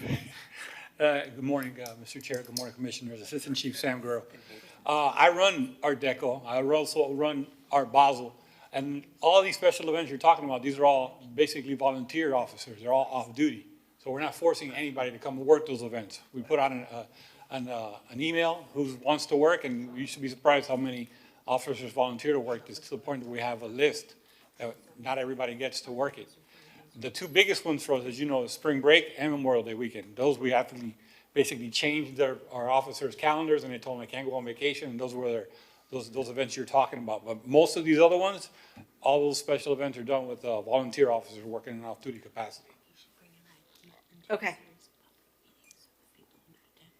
So where do you want to take this, Commissioner? I guess we'll mark it closed and heard. We can hear the, show the item heard and closed? Yeah. Okay. And, you know, if anybody has any brilliant ideas of how to sort of lessen the impact or slow the flow of mid-size events. But thank you. I know a lot of work went into preparing this, and I appreciate that. And thank you all for being here to talk about it. Thank you. Thank you, ma'am. Thank you all. Appreciate it. Have a good day. Mr. CFO, how about item number 22? I think there was a recommendation. Can we hear that? Discuss next steps for funding the Pine Tree Drive and 46th Street? I'm sorry, which one? Number 22 is the My Beach Summer Camp. Okay. Perhaps I'm on a previous one. Is 21 or 22? Sorry. Pine Tree is 21. Pine Tree Drive, 21? 21, discuss next steps for funding for Pine Tree Drive and 46th Street Circle Project, number 21.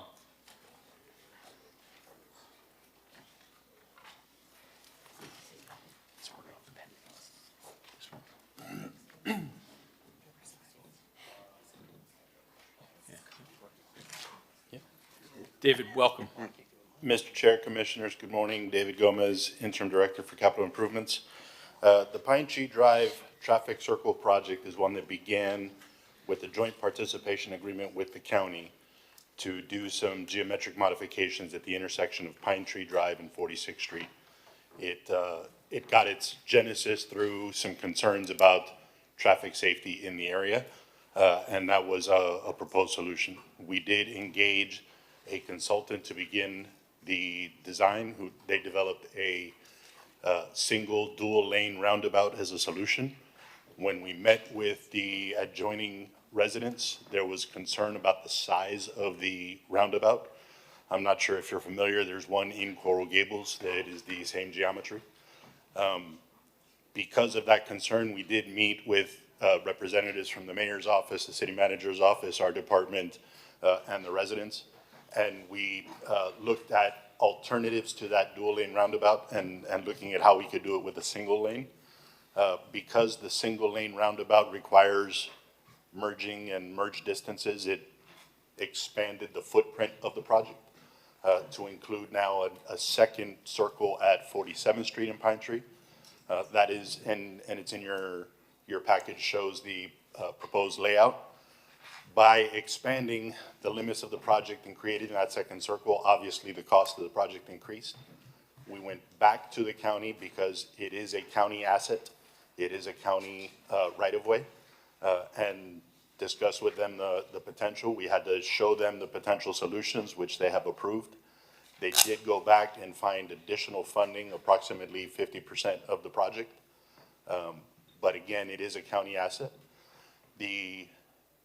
We did go through and submitted as part of the FY25 budget process a request for the shortfall.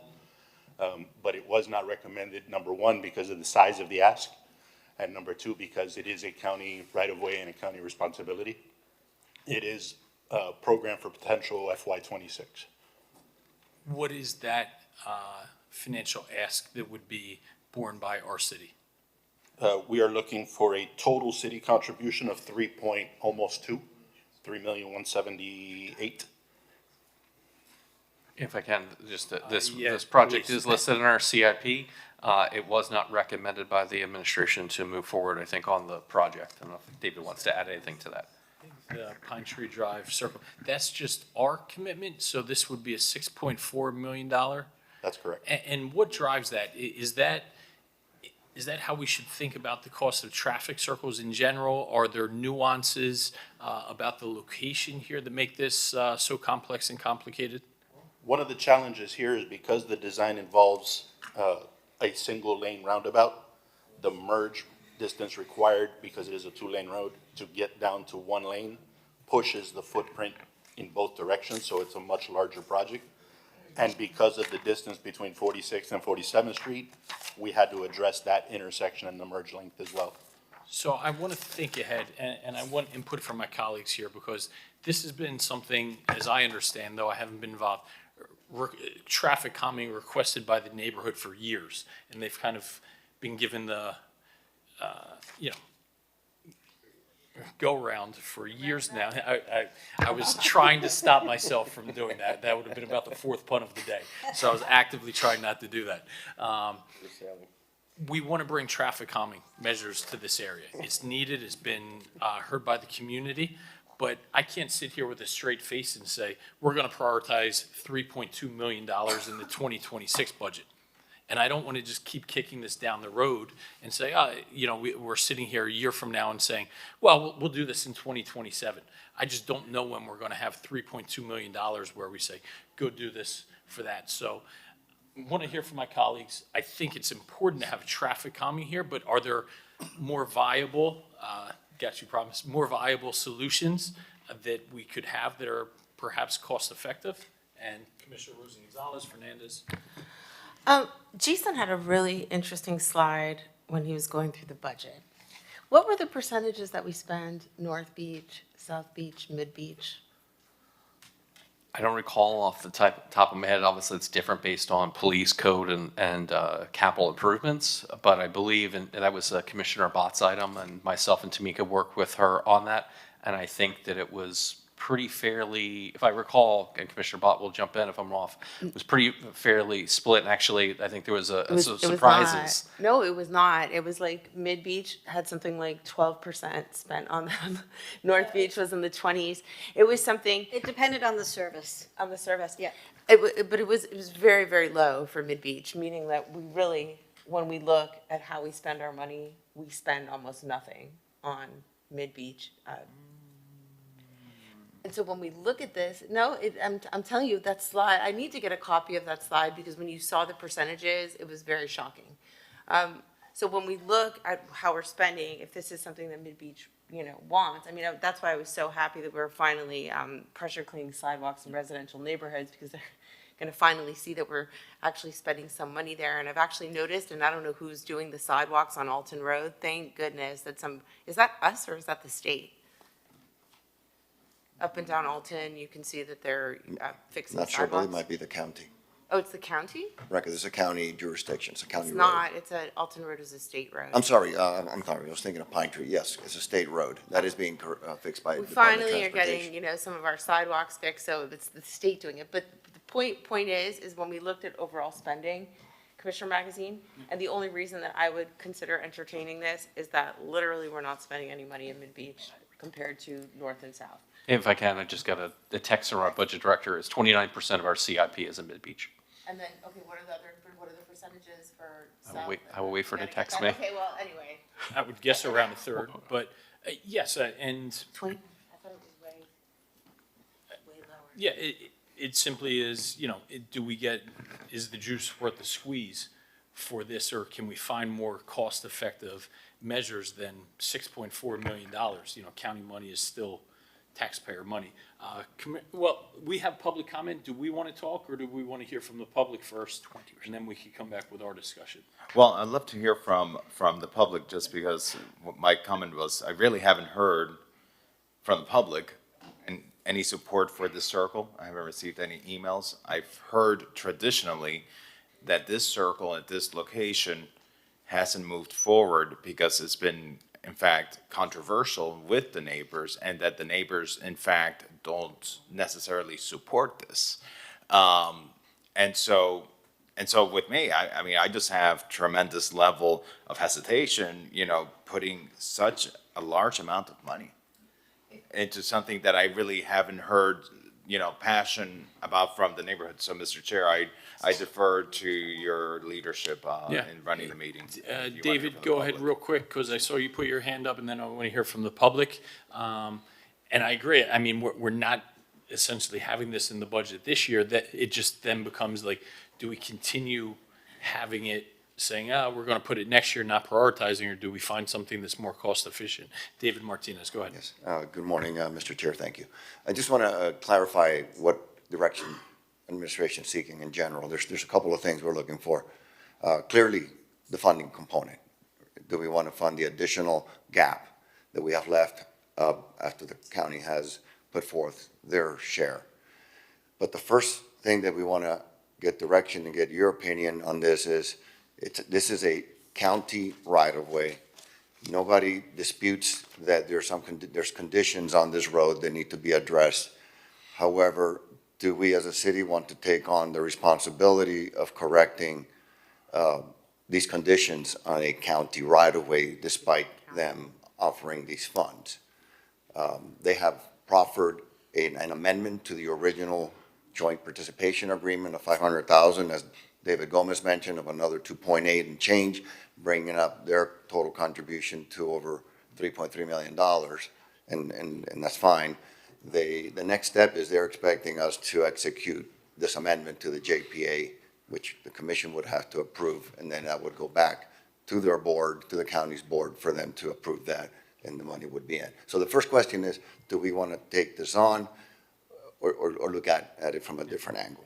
And through, I'm not asking you to read a crystal ball, but I am, that 3.2 or $3.6 million from the county, that is project specific. So it's not as if they're saying, here's $3.6 million, go do the best that you can with it. So if we came back with a traffic calming project that cost $4 million, they're probably going to slash their allocation, correct? It's not just an absolute pot of money?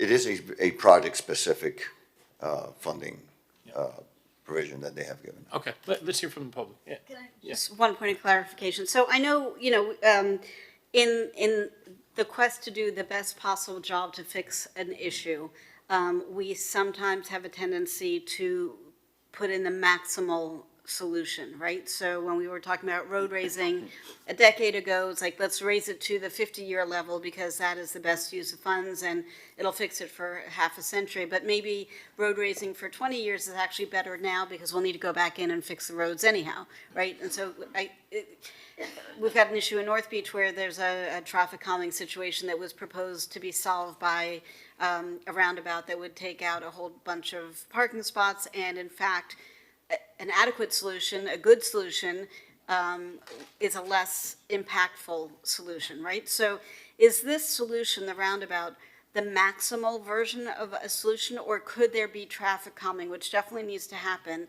with a less expensive, less impactful solution? And if it is a lesser, not lesser as in it won't be good enough, but just less, as Spinal Tap would put it, it doesn't have to go to 11, right? It can go to 9 or 10 and be really good. And if there is a 9 or 10 solution instead of an 11 solution, would we lose the county matching funds? I'll begin the response, and I'll probably need David Gomez and Jose to jump in on some of the details. Yes, this solution is the ultimate solution. This would be, in theory, the overall fix. Over the years, when we first started looking at this intersection, the city proposed other less impactful or less costly alternatives. And my understanding is, and this is where I'm going to turn to David and Jose, the county was not in agreement with some of the alternative that we were contemplating. So David.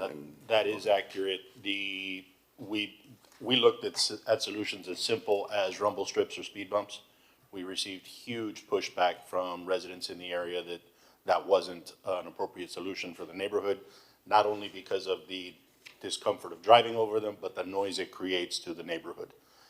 We looked at the single dual lane roundabout, which would be a more economical solution, but received huge pushback from the adjacent residents because the footprint was just too big. So that's how we wound up with this solution. And I'll let Jose add. Jose, before you go on, let's hear from the public. I'd like some context to how this came to fruition and how the residents feel about this. Matt Amster, please unmute yourself. You have 2 minutes. Good afternoon, Matt. With the law firm of Burke, Howard, Fernandez, and Papanez. Here on behalf of the neighbors that live right close to 46th Street on Pine Tree Drive. They have experienced the speeding vehicles for many, many years, and also a number of accidents, and definitely know firsthand the safety issues that exist. And they've been working with their city and appreciate the staff's assistance through the process to try to come up with appropriate traffic calming. And yes, I think overall, to Commissioner Fernandez, a number of residents are definitely in favor of traffic calming, but we want to make sure that it's done in the appropriate manner, not only for the footprint size of what is proposed, but its functionality. A 2-lane roundabout will be not just wide and take up too much room, but not do the full effect of slowing vehicles down, and also can create confusion for vehicles that are not, for people who live in the area, for how to navigate 2-lane. And that is the big push. Obviously, we want to have the safest configuration. And I did pass on 3 written letters, but there are more neighbors. I sent them by email to everyone this morning so that you can see at least in part our support. And we are happy to continue to meet with staff and even the county to see if there's a way to, make this funding happen and be a reality. And I know at least one other neighbor should be on the call to voice their thoughts on this as well. Thank you very much. Thank you, Matt. Jamie Lefrak, please unmute yourself. You have 2 minutes. Great. Can you guys hear me? I'm gonna assume yes unless otherwise told. So first of all, yeah, I want to obviously echo everything Matt says. I'm probably the most affected neighbor, on this project, whether it was the old format or the current one, because my house is exactly on it's on the circle of the roundabout. So obviously it's of personal interest to me, but I will say, we moved into our house about 5 years ago, and there had already been a string of accidents caused by the chicane that exists around 45th Street. And that's really the problem, is currently it's a 2-lane road, and the cars get excited like they're gonna drive on a highway after they cross the light at Arthur Godfrey, and they speed through there, and there's a chicane, which I think is marked as a 20-mile-an-hour slowdown, and they ignore it, and they tend to wind up mangled, or their cars mangled in the front yard of either my house or my 2 neighbors to the south. So you have three neighbors who are extremely worried about the safety configuration. We were shown the 2-lane roundabout. I have the misfortune of having a master's degree in civil engineering, and as a result, I hired our own traffic engineer to take a look at it. We all agreed that the problem with having 2 lanes is, unless people are actually willing to follow traffic rules, they're just going to split the middle of the 2-lane roundabout and drive through about as fast as they possibly can. And that narrowing the whole situation to 1 lane somewhere in advance of that actually solves the whole problem. So I speak to all the neighbors. I spoke to most of them this morning. Everybody is quite in favor of the idea of a single lane roundabout here. It would be hugely important for safety purposes. And then, of course, all the neighbors, everybody's got little opinions on this or that. And, I'd be remiss if I didn't mention them. People really appreciate the additional green space, but are, let's say, a little worried about the configuration of the median. Sorry? Jamie, take another minute.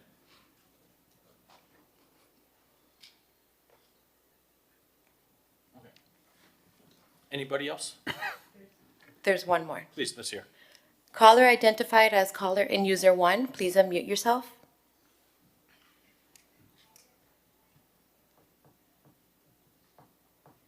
Hi, good afternoon, commissioners, committee members.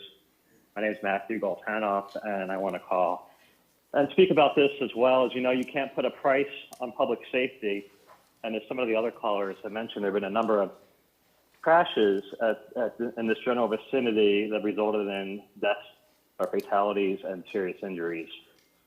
So while the price has really ballooned, I've seen some ideas where it could be simplified. Instead of 2 roundabouts, there could be 1 roundabout, and some other reconfiguration. So I think it's important that this be addressed and be addressed quickly so that there are no more fatalities and serious injuries. But at the same time, right, look at it and see if there's ways to simplify it so that it results in those desired reductions in speeds, and also simplifies and perhaps even you remove one of the traffic circles, the one at 46th Street, to help reduce the cost. So I'm supportive of this. I think it's imperative to help the city reach its desired Vision Zero as well in the future. Thank you. Through the chair. Thank you. Jamie Lefranc, please unmute yourself. Yeah, hey, I'm not trying to take more time than I'm entitled to, but I wasn't sure if you guys heard me since it sort of cut out in the middle. But if I'm allowed to keep talking, I'll talk for 1 more minute. Jamie, please. Yes, talk for another minute. Yep. There's an issue of financing here, and the neighbors want to cooperate as much as possible. I'll kind of cut to the chase. There's some willingness, I would say, for participation, at least among the east side of the street neighbors, to cover some, and $3 million too much, but some of the cost of the landscaping, because everybody perceives the landscaping to be quite an improvement, and I, for one, would gladly pay my fair share of it. And then the other suggestion that we had was, since this creates berms, larger berms for some of the neighbors, I don't think much for me, but for others, it creates much larger berms in front of their house. I wonder if there's a way to structure something where, for example, the air rights associated with those berms are sold to the adjacent neighbors, which I think there would be some willingness to do, which would cover probably a lot of the cost, right? And if I'm not making sense, probably the best way to talk about this is in a meeting with staff, but we're all very open to those ideas, especially if we can continue to participate in the design. Yeah, Jamie, thank you for that. I, for one, would love to have kind of a collaborative session with the neighborhood, with staff, to see what is feasible. I don't know if the previous gentleman, Matt Amster, is on the phone as well, that said he represented a bunch of neighbors, but I'd really like to put our thinking caps on, recognize, as Mr. Gatanov said, something absolutely is necessary here, but how we proceed in a manner that is cost efficient. Yeah. Please. Can you just, I'm sorry if I've missed this, but does Pine Tree become one way in each direction as a result of this? No, it's a divided highway. It has a median in the middle. So it's 2 lanes on each side. No, I know it's a divided highway, but does it remain 2 lanes on either side? It will, with the exception of the merge, yes. Okay, so I know this is a dumb question, but that never stops me. We know we have a speeding problem. It's a straightaway. I mean, Justin Bieber totaled his car years ago when I was living a block away. Wouldn't it also make sense to change this to a one-way divided highway, 1 lane on each side of the divided middle, and then you wouldn't need such a complex roundabout. You would slow the speeds by definition. You would put in a ton more green space and bioswales and be able to do a lot more and better for resiliency issues. That is our biggest issue, is that it's used as a racetrack. So was that considered and dismissed? Am I missing something? Yeah, and I'll echo that. Of course, I'm looking here as a complete layperson, but as somebody making a left from 46th Street onto Pine Tree Drive, I'm guessing that's where it becomes kind of a racetrack. And if we would, even if it's not for the entirety of Pine Tree Drive, but going north on the lane that is on the eastbound, if we would essentially ease into a 2-way street. So right at that turn, basically have it a one-way street, so people can't just go at any speed possible. We could fill that in with green space, with palm trees, whatever it may be. Just something that provides some sort of traffic easing as they make that turn onto Pine Tree. I mean, I lived in that neighborhood a couple of blocks away from there, and for 13 years, and it's not like that. The turn gets really congested, but the street itself doesn't get backed up the way other streets do. I mean, I think part of the conversation, and maybe this does need to go back to the collaborative drawing board, to look at a more holistic solution and just make it one way, one lane in each direction, and then that simplifies the roundabouts. It improves resiliency and sustainability initiatives, and maybe the county would be still willing to match it because it's not the highest, best version of a roundabout, but it is a more comprehensive, holistic solution. Mr. Chair, if I may. Please, Jose. So from a traffic engineering perspective, I do agree. I think it's prudent, given the concerns with the project itself, and as well as the cost escalation that we've seen over the past few years with this project. I think it would be prudent to rehuddle and see if there are other viable alternatives out there that would be less costly and perhaps just as, or even if it's not as effective, but something a little more feasible and viable. And we'd be happy to coordinate that, have the county would need to be at the table. Clearly, it's their asset.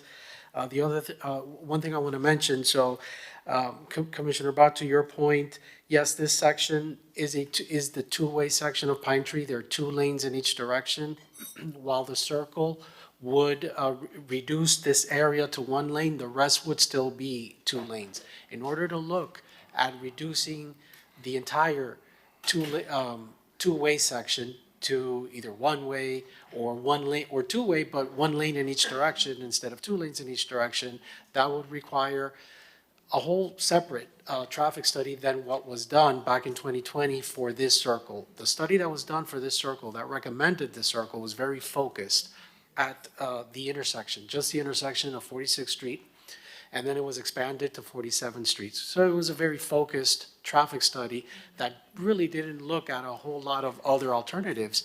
Because it is a signalized intersection, there's not many options for an intersection itself. It's either, you remove the signal, but then what do you put? You could put stop signs, you could put a traffic circle. So there aren't a lot of options. That's why the traffic circle was sort of the default option, if you will.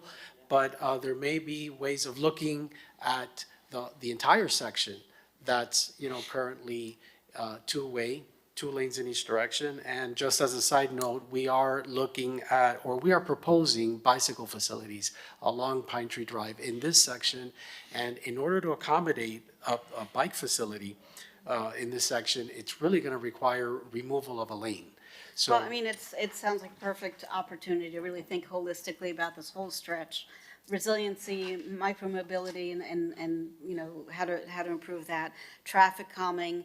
I'd be really interested to get police data on crashes on Pine Tree going back, further south and further north. I think this may be a real opportunity to do something more suited to where we are now, as in the direction we have going forward as a city than maybe where we were 4 or 5 years ago. I will say, just as we were talking about the loops, the traffic light loops yesterday, the one that's there now, if you're trying to get onto Pine Tree going north from 46th Street, you might wait 3 minutes. So that might need to be looked at in the interim. we'll check that. If I can, to help land this item, I was just talking here, is I think perhaps what would work is for us to return to FERC when appropriate, and for the administration to work with the county and local the stakeholders to review the project to see if we can deliver it, if the county can deliver it within its current budget. Yeah, And not we'll only return to county, but let's engage the community. I'm happy to be involved in some of those discussions. I have a question. Yeah, please. FDOT has a project on Alton Road, for example. Alton Road is a state road. And as part of that project, they're going to be making certain changes to Alton Road as might be necessary. Does the city contribute to that project, or is that paid by FDOT? I'll answer it if I'm wrong. I'm no someone will run up here. I believe in there, that is fully funded by the governmental agency that controls it. The only contribution which you would see for the DOT is to deal with our assets, which would be like the below ground water, sewer, stormwater type elements. Right. But the actual roadway project, it's their road, it's their project. Okay. And in this case, Pine Tree Drive is a county asset. This is a county road and a county project. Okay. And how much does the county have at the table right now? Ford? It's Possibly half. about half, 3.3 million is what they have. I think the project's grown so much over the years. Okay, so the county is putting half. Yes, and they're asking for us to contribute approximately half. Approximately half. On their project. But this is not a project that the county initiated. This is a project that we've requested. Yes, sir, yes. So unlike the FDOT project on Alton Road, that this was, this has been a programmed initiative of FDOT. Here, this is different. The county wasn't planning on coming onto Pine Tree Drive to engage in this. They're in fact responding to us, and they've found money to help with what we're asking for. But this is not something that they had programmed or anticipated to do. Is that correct? That's correct. Yeah, when it comes to something like that, if this continues to be a project that's the desire of the city commission to advance on, then it is fair. Then it is fair, because this is not that the county is coming to us and telling us, hey, listen, we're going to be doing work on Pine Tree Drive. What changes would the city like to see on Pine Tree Drive? And then they get to incorporate it. In a situation like that, then the county should pay 100% of the cost. But this is different. This is something that we've requested as a city, that they've been willing to accommodate, which is appreciated. And I think when we go to another jurisdiction, a higher jurisdiction, we ask them to engage in a project. They listen to us. They say, yes, we'll do it. And then they find funding for it. I think it's only fair that then we come back and we match the funding. And so, I don't know. Hearing the comments from the residents who called in, who we represent, knowing that this was initiated by the city and not the county, and knowing how much the county has found that they didn't have to find to support the request of the city, I think we're only then a good partner if we come to the table with an equal funding amount. And it is not an insignificant amount of taxes that the residents on this road and in this area pay. And I think the least amount that we can do is ensure that their immediate vicinity is safe and has traffic calming measures and solutions. So let's engage in those community discussions. Let's see now 4 years later, essentially the best options going forward, but I think we collectively agree we need to move forward with something. I also don't want to lose the funding that we have at the county and their attention. So let's really try and move forward in an expeditious manner in the next, let's call it, couple of weeks, get a meeting with the community. Let's put our thinking caps on about how we can provide adequate traffic calming measures, perhaps at a more reasonable price, and we'll evaluate, different plethora of alternatives and come back to the FERC and look to move forward with this. That makes sense for my colleagues? It makes sense. Excellent. Mr. CFO, are we just going to keep this open and continued with a direction to staff? Yeah, I think we'll show it to return to FERC when appropriate, and the admin, like I said, we'll work with the county and stakeholders, review the project, see if it can be delivered within budget or there's extra. And that'll be that item. I wanted to, just for the record, and sometimes if we make a incorrect statement, we want to correct ourselves. And I misread a text, and Mid Beach is 20% of capital, North Beach 33, and South Beach is at 47. And I know, as we discussed, a lot of it's because a vast majority of our assets are in the South Beach area. But I did want to correct. I said 29 out on the Capitol. It's actually 20. I will let you decide on the punishment. Okay. Well, I know it was crazy, but I did see the discrepancy. And what would be interesting, and another calculation that I'd like to do in addition to that, is when we look at property tax percentages and we look at how much Mid-Beach, pays in versus the 20% that we're getting versus South Beach and North Beach, that would be an additional calculation that we should do as a justification. I have If it. we have to spend this money, we can. I have Thank it. you, Jason. Yeah, South Beach on taxes brings in 53% of taxes. Mid Beach brings in 31. North Beach brings in 16. Excellent. Thank you. Commissioner Rosen Gonzalez, why don't we move on to item number 16, with everything coming up with the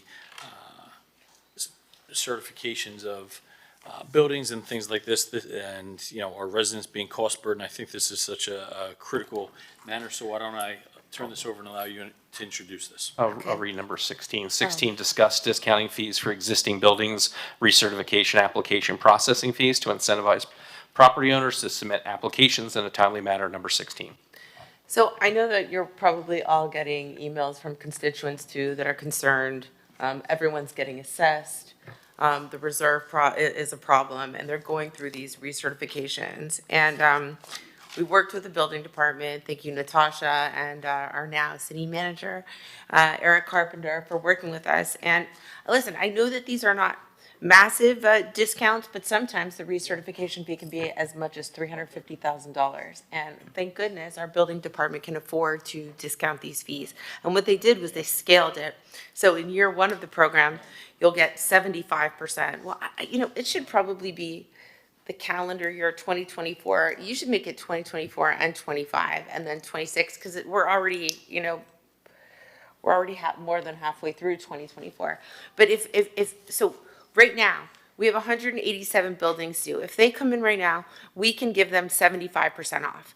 And we can, of their filing fees. And this could be several $1,000s and offer a little bit of a respite for residents that are really desperate. I'm not quite sure what's going to happen moving forward because, with the recertification requirements, the reserve requirement, the, and the violations that current buildings have, it's not a great scenario. So if you guys are okay with this, I think this was, a lot of work done. We'd be discounting $146,000 total in fees for those 187 buildings. Right, if all of them applied and submitted on time. So, I would send them an email and say, look, you're going to get 75% off your fees if you do this by the end of the year. So it works twofold. Number one, it's an impetus to get your application done prior, and you get the discount. I would move this with a favorable recommendation. Just to clarify, so you'd like to do 24 and 25 at 75% off? Would you guys be okay with this? It's a 3-year program, but I think, like a year and a half instead of a year. Yes. Yes. Okay. I have a question. Mm-hmm. Okay, so, I'm sorry, explain to me what this does? So, if you look, we have a certain amount of buildings that are due for their recertifications, and the building department can well afford to discount these fees. Sometimes a fee for a single building could be very pricey. So what this encourages them to do is submit their application early, get the discount, and like, for example, how much could a total fee be for one building? I mean, I'm looking here and you have 187 buildings. So the filing fees are only $195,000 per building? No, so For every building. Right, for every building. So each building recertification fee is $1,045. So what this would do is discount 75% off of that $1,045. I mean, it's not the biggest amount, but for a smaller association that's already struggling, it could make a difference. How does this impact, when I was newly elected, I passed an incentive program where if the building owner submitted an annual maintenance log, as was recommended by the grand jury convened by the state attorney following the Champlain Tower collapse, that the buildings would get a discount Correct. on their recertification fees. That's- Does this impact that in any way?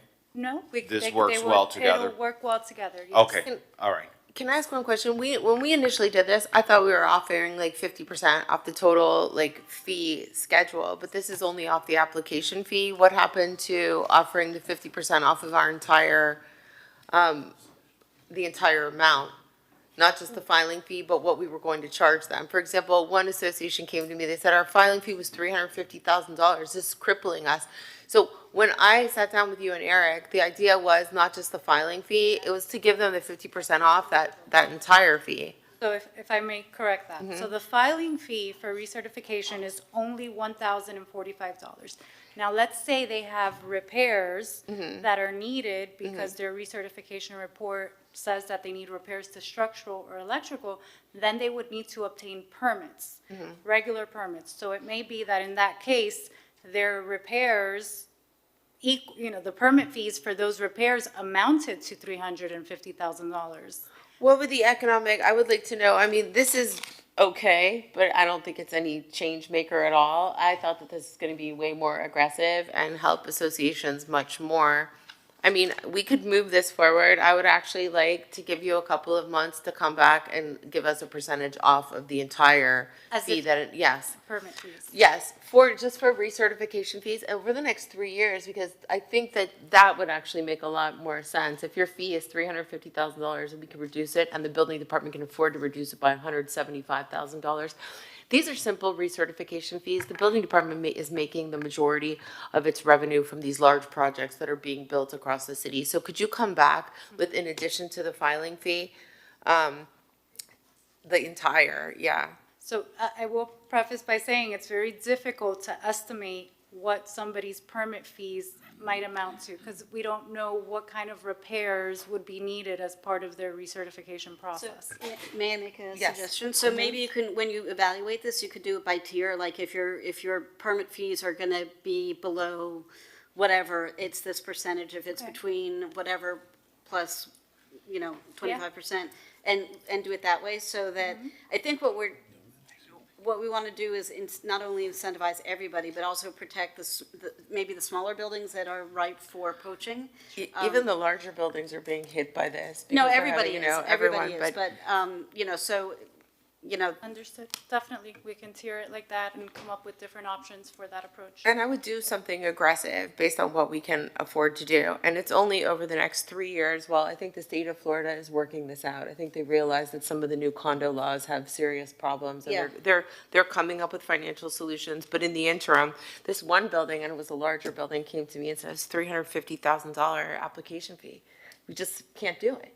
And then we go in on top of it, and buildings end up with a ton of violations. So, Yeah. and so it's what we've done is just overburden them. So let's do what I thought I initially said, that this was not it, but come back revisit it. Will with do. what I wanted. Okay, thanks. Yes, we'll do. Thank you. Thank you so much. party of small government, If I could ask, I think, because I think there's two elements, and I'm just gonna ask the city attorneys first, because I was looking at the title item, I just wanna make sure, I'm a process person, I'm sorry.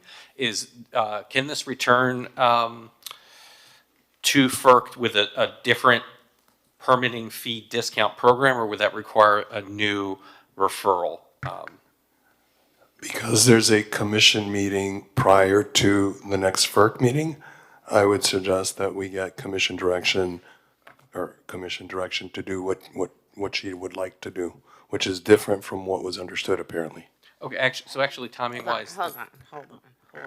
We need this right now, and what you guys are proposing is going to hold us back for 90 days. I think application No. processing fees, and I will change it. It won't hold it back. They would come back to FERC September 20th. There's a commission meeting September 11th.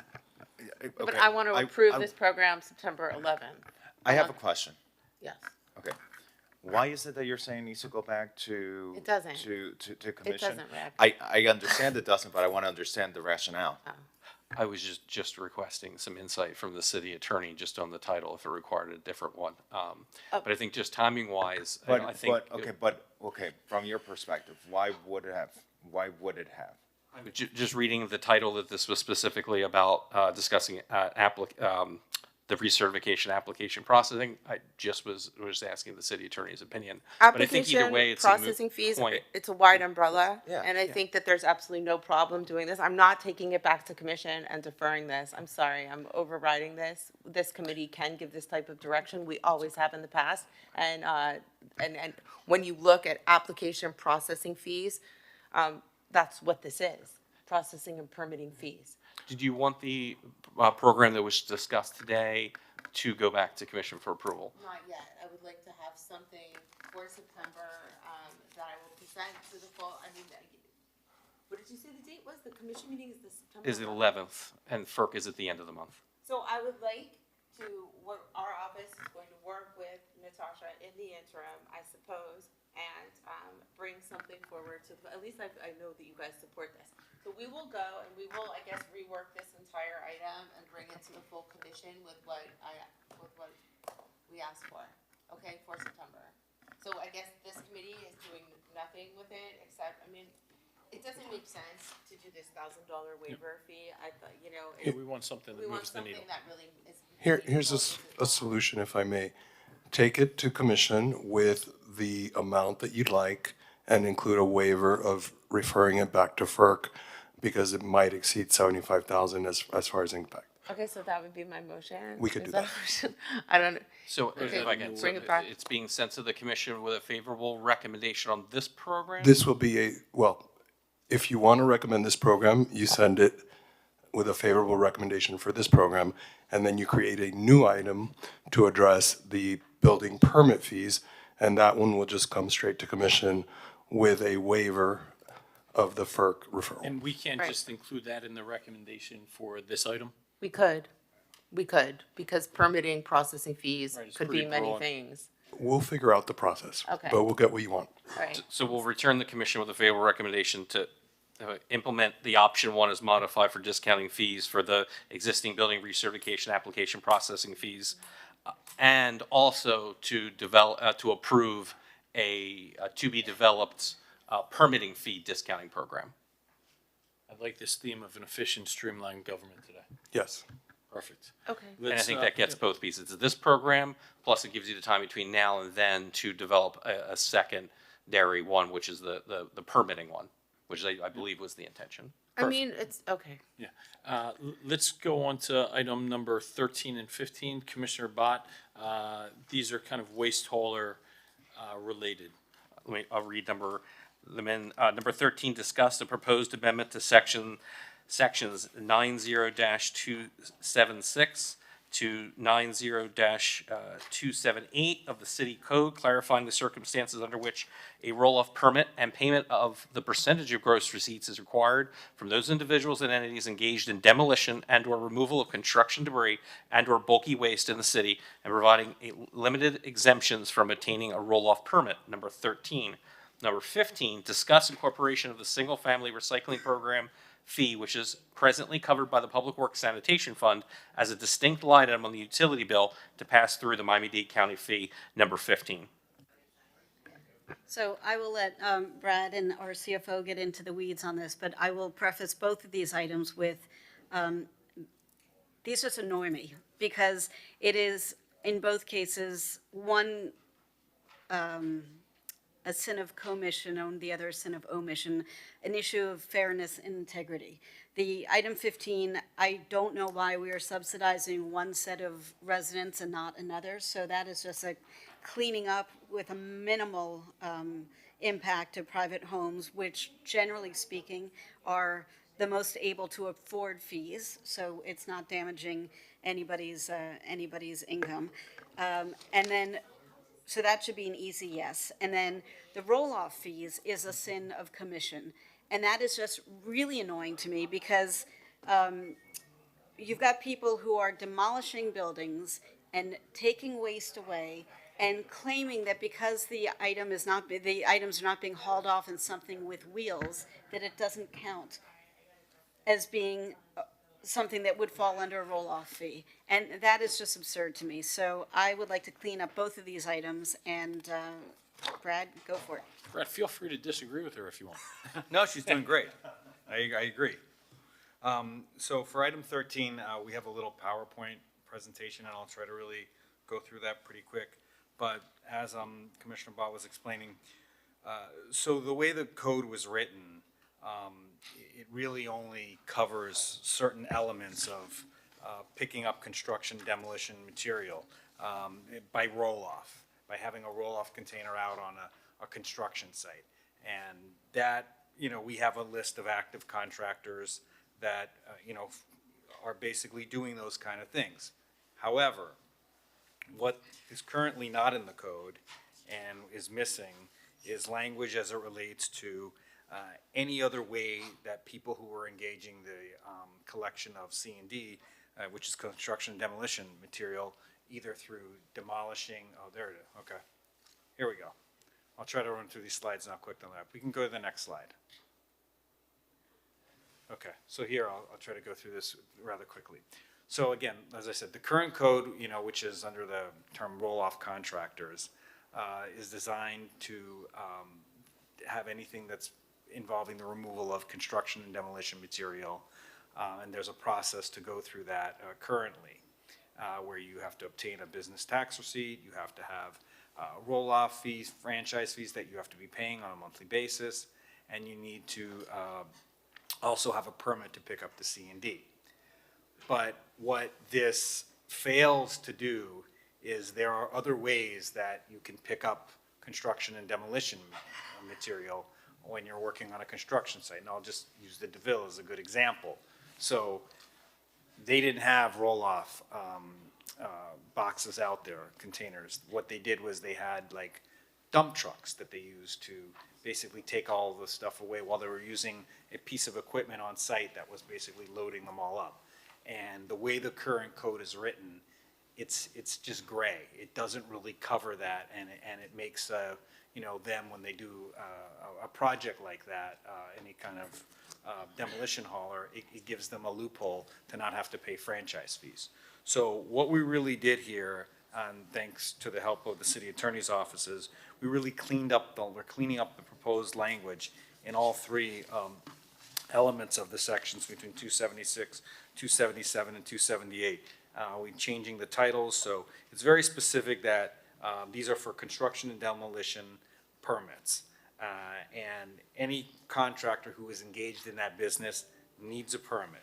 And it does not matter what type of equipment, whether it's a grapple truck, whether it's dump truck, trailers, or any other kind that are being used to engage in that activity, you have to pay the fees that are associated with these things. With the franchise fees, you need a business tax receipt and you have to have a permit. And what we are going to do, hopefully upon successful passage, of these changes, is we are going to work with the building department and make sure when contractors go in for demolition work that they need building permits for, that they're going to have to get a permit to do the roll-off, and we will be able to track that, for every site.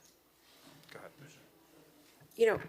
I haven't been renovating houses for the past few years, but I will say that when you go to City of Miami or you go to Miami-Dade County and you're an owner builder and you are performing any type of work, there is no permit required for getting a dumpster. There just isn't. You call up, what's the La Prefra? Okay, they bring you the dumpster right there and you don't do anything. They said that it is such a pain in the city of Miami Beach. And I remember the last time I wanted to pull something, I had to go to the building department and get like the planning department and get like a bond. It was ridiculous. And we're the only city that's doing that. I would exempt from this single family homeowners, owner builders. I don't want them to have the permit. I don't want them to have the fee. I want them to be able to come up and call a dumpster for $500 and just get their dumpster. Brad, it looks like you're about to be pretty proud to say something, so let me. Are you exempting single family? I was really upset when I had to get this. You can do it because you're doing good. We have some exemptions that specifically addresses that. And if we could just move ahead a few slides forward. Keep going. Keep going. Keep going. Oh, right. Right there. Commissioner Bott, if you Right fix there. this is a very Under important proposed amendments, just flip one back, I'm sorry. So under the proposed amendments to this, there are exemptions, and, you know, we thought about this long and hard with what made sense, and it doesn't really make sense to us. We're not really looking to ding people into doing a remodeling of their bathroom or things like that. Those are little, you know, household things, and we're not trying to do that. So, you know, we came up with any single-family homeowner renovations or repairs that were like less than 1,000 square feet in aggregate over the course of a 12-month period, and the same, you know, for multifamily. Those should be the exemptions. But if somebody's doing, you know, demolishing a home, or they're building a home, you know, that's very different.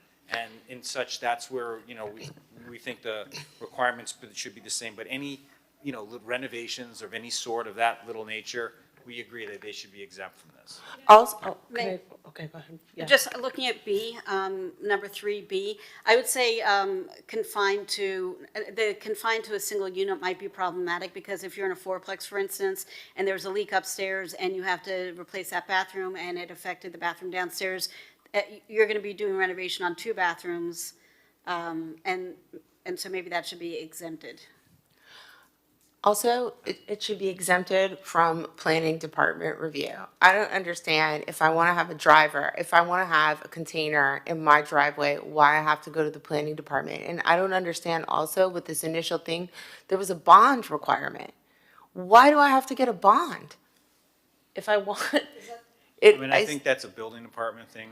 I don't can't know, speak to but that. it is planning department, right? Because when I came, it's the planning department. So in addition, Commissioner Bott, I would encourage you to remove the planning department review, because what happens is now you're removing the permit, but you still have to somehow go for planning review, and I would eliminate this ridiculous bond that you have, because I had to put down, like, they gave it back to me. It was hard to get my money back. I had to go there, I had to pay for my bond. All right, but I think those are different things. So Brad, maybe you and I and Tom can, and somebody, whoever else needs to be pulled into a conversation about those other issues, but this is very narrow and specific. So let's get this going, and then we can look at the whole building department and permitting. You need to do both of the No, reforms. but this is, I don't want to hold this up until we No, understand no. the other thing. Absolutely. You have my full support on this, 100%, but we need to fix the bond requirement too, because that, even if you don't get the permit, LaPepper's like, I can't do it because you've got to go to planning and then you've got to present this drawing. It's a pain. Literally, I drew it like this in front of them, and I was like, here's my drawing, here's my driveway. And they accepted it, fine, but I still had to put forward the money for a bond. I did. But I like Well, this, you know. KOG, the voice of small government. I like it. He'll turn you into a Republican yet. Me? I'm joking. So I think at this point then, if everybody's kind of on the same way, we're just looking to our referral to the commission to take it to. Yeah, we could Well, return. with that amendment to B. Okay, we'll work on that. I'll Yeah. work on that with Rick. So we could, I think the idea is to return to commission with a favorable recommendation, approve the ordinance as modified. And then this would show up as a first reading. So you have 2 more times, the whole commission will have 2 more times to look at, modify, and adjust it as needed at first reading and at second reading. Okay. Perfect. All in favor? Yeah? Say aye. Aye. Aye. And then number 15, And then 15, same. can I just move it with favorable recommendation? Okay. We have a second? Oh, Yeah, second. Okay. All in favor? aye. Aye. Okay. And that one will be shown as presented. All right, thank you. Commissioner Bott, item number 17. I'll let you introduce that. How I'm viewing this is, I'm hoping this is a quick discussion because it's just centered on the financial impact, which is actually getting money into the city. However, I think this is bifurcated from the actual legislative or policy decision about, for next spring break, whether we're going to do this. Is that how you're thinking about this? Because I'm not sure if we're ready to get into discussion of, okay, as part of our spring break planning, are we going to have these cafe seats open or not? It's just the financial impact. Yeah, I was. Ceci, do you want to come up?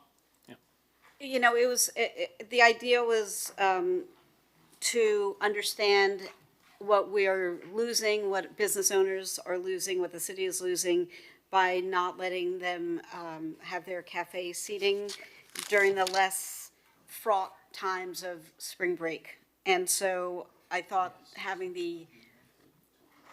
having the information provided would be a useful thing rather than us just trying to make decisions on a whim. Now, even if we decide that this is a good thing to do, the individual business owners may say, you know what, it's such a pain in the neck to move the tables in and out for those limited periods of time, we're not going to choose to, but it's good to know that we could, or, you know, that we think we could do it or think we shouldn't be doing it, but I wanted to have a conversation about it.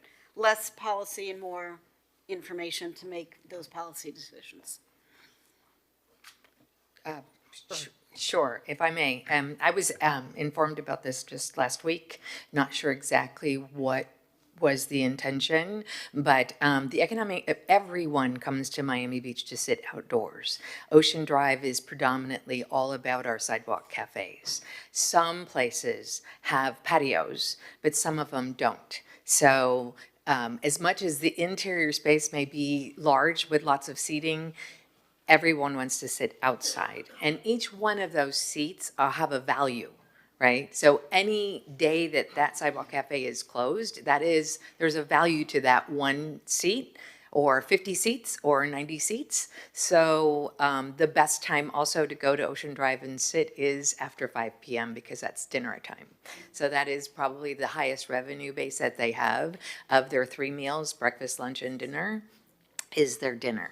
So we would, and supported, actually, we asked them not to close the sidewalk cafes. We understand it might be a public safety issue as it was. They wanted to clear the sidewalk and the public right of way, but it was not an easy ask. It was really something that we had asked be the final, like if you absolutely have to do it, because it is a huge economic impact to the businesses.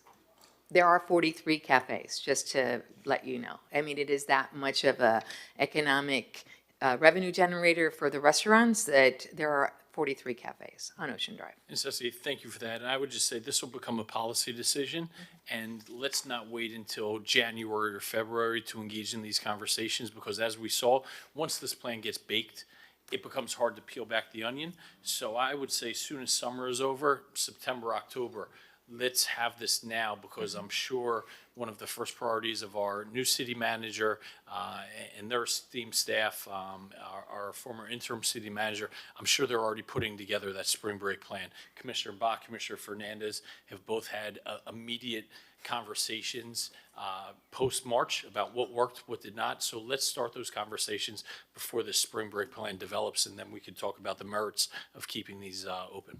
Sure, if I may, March and April are the best times of the year to be in Miami Beach. We would love to get to the point where there's no barricades, there's no issue. It is a safe place to be, and we don't even have to have this question. I'll tell you what, if my 4 years is up and we still have barricades, I unequivocally say I failed at my job. Thank you. That's our collective goal. Thank you so much. Is the action item is heard and closed? Is the item going back to commission for discussion? How would the disposition of this item be? Perhaps if we can quantify that and send an LTC about the revenue that could be generated by this, or actually the revenue that's lost from the businesses, are we able to essentially get some sort of quantification of that? I leave that up to, from the city's perspective, just, we collect revenue on a monthly basis. So I did work with Public Works on that, and we're not able to do that. But Ceci, would you be able to give staff? So the one thing that we were working with Public Works is it is not beneficial to compare this March with last March or even the March before, because we have in the past few years, 5 to 10 years, seen a decline. So the potential of where we should be can't be compared to where we were in the last year or the last 2 years. We have restaurants that are in the 30% down over the last couple of years. So when I was working with Public Works, we were comparing it to last year. It seemed to flatline. Like, you can't compare to a low time in the But the maybe year. you could work with your restaurants and Yes. pick another near prime week or month and say, here's the amount of sales that we do during this time window. and extrapolate that to essentially what is then lost in March. What we were trying to actually work with is what is the value of each seat? So anytime you take off a seat, that's the value of the loss. What we can do is we can show the item that the administration to, in consultation with the ODA, to send an LTC on the issue. Excellent. Good. Okay, Thank thank you very much. Yes, would like to hear the Poseidon Ferry item. Is that 25? Item 25, a resolution of the mayor and commission of the city of Miami Beach, Florida, directing the administration to terminate the concession agreement dated March 14, 2024, between the city of Miami Beach and Poseidon Ferry LLC, Poseidon, due to Poseidon's material default. Number 25. Commissioner Fernandez. Thank you, Mr. Chair. Earlier this year, the city entered into a contractual agreement with Poseidon to provide the city with ferry service from Maurice Gibbs Park to downtown Miami to the Sea Isle Marina. The service started in July. Ever since the service started, it has encountered mechanical issues. It's been faulty. They've had to suspend services, including on the weekends when you would think it would have the busiest ridership. And I think if we were to ask our city attorney would probably opine that they are in material default of their contractual agreement with the city. In addition to it being what I believe to be a bad deal for the city, I believe it's a bad investment of our taxpayers' dollars for what we're getting in return. I don't think our residents truly feel that it's a true public transportation option, one that would merit the subsidy of the taxpayers of this city, the hardworking taxpayers of this city. And I've been, quite frankly, quite underwhelmed by the lack of ridership, low ridership numbers, very unimpressive ridership numbers that this service has yielded thus far. As such, I place an item on the agenda together with my colleague David Suarez, Commissioner Suarez, of this last city commission meeting to terminate the contractual agreement with Poseidon for material default. The item was pooled and is before us now at this body, and I love the feedback of my colleagues. Your feelings about this? Should we continue testing it? Should we suspend this service? Do our taxpayers and those dependent on public transportation deserve a better service, a more reliable service for this important connectivity? Thank you, Mr. Chair. Thank you, Commissioner. I as well am disappointed in the level of service that's been provided.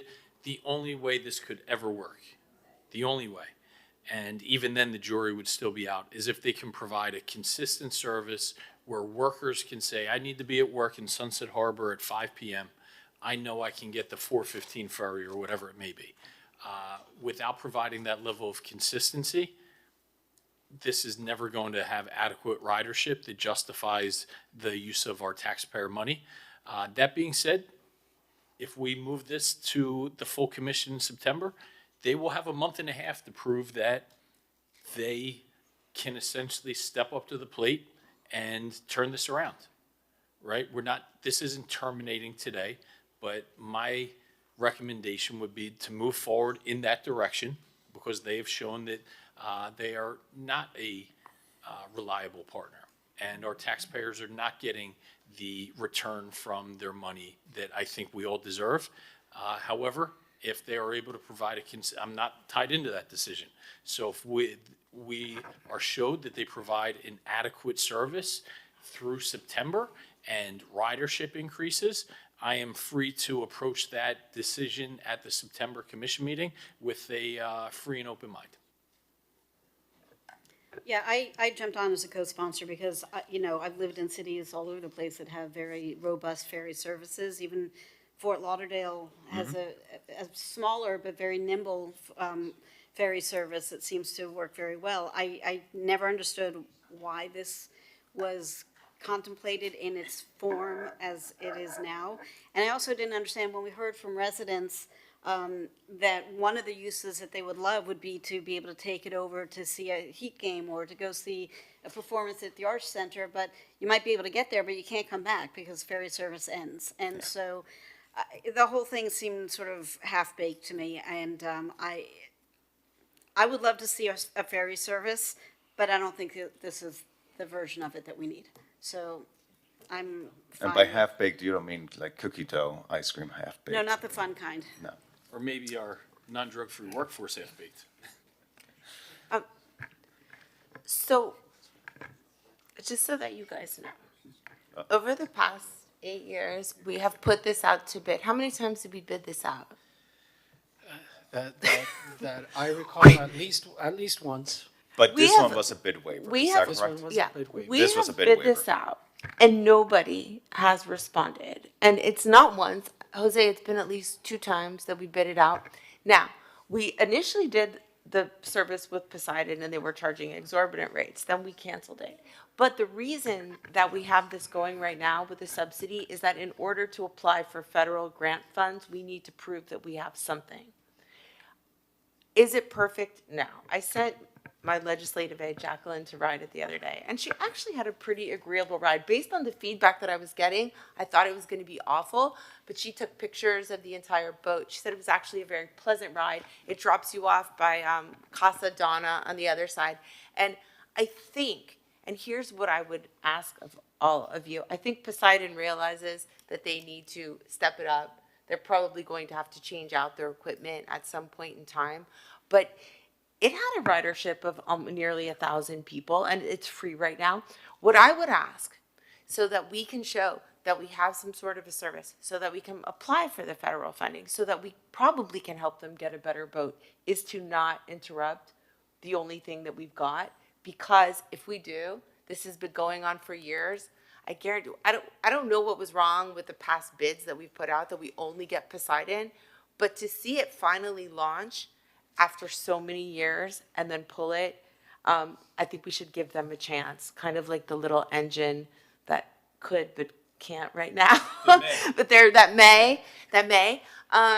Let's give them the opportunity, because they are aware right now that we are unhappy with the boat, that it was kind of dirty, that it needs to be painted, that we're expecting something. I think they had a couple landing issues, especially on the 4th of July. They kind of, people got on the ferry and they went over, and then the ferry couldn't dock. So it was like a ferry that just didn't go anywhere. But I think they are ironing out those problems, and even though what we're getting right now is not what we're expecting, I would ask that because we have something right now, that we give them the benefit of the doubt and then reevaluate in a couple of months. What are the federal funding grants for? So that we can fully subsidize and possibly get our own electric ferry moving forward. I mean, But we have to show that we did something, and if we but pull this is it, such a bad ferry concept. I mean, it's the hours don't work. It's expensive. Even if there are federal dollars for it, it's still taxpayers' dollars. And it's still taxpayers' dollars on something that isn't good. To me, when you get a response from the market where you really don't have a response except for one person, it shows you that probably the market doesn't think it works. Well- Because then you would have market interest. Well, But the fact that the private industry is not responding to it is because we might be trying to do something that just doesn't work. I don't know, to me, it just seems like, as how the fifth resident was reminding me that there's a water taxi service there. That's a private endeavor that continues to operate because it works. That works. Why are we going to try to force something that isn't working using the taxpayer's dollar, whether it be city dollars or federal dollars? If it's not working, it's not working. first, can I just say something? First of all, we haven't done this ever before. But to cut them off at 1 month, after years of going back and forth and bidding this out, what we realized is nobody's responding because they need a subsidy. As the chairman mentioned, in September, it'll be more than 1 month, and the proof will be in the pudding. You know, is it gonna break down again? Is it gonna leave passengers stranded at the other side of the bay with no way to get back? Am I gonna take my deco bike again to the west side of the Venetian Causeway and not be able to get back on because it decided not to be operating on a Sunday, and our riders gonna be left with nothing? I mean, it's just our residents deserve better, especially in a city with an operating budget that is approaching $900 million. Okay, Let me just be 1 second, Commissioner, I'll hand it over to you. I want this service to work, right? When I lived in New York City, I would take a ferry to work every single day.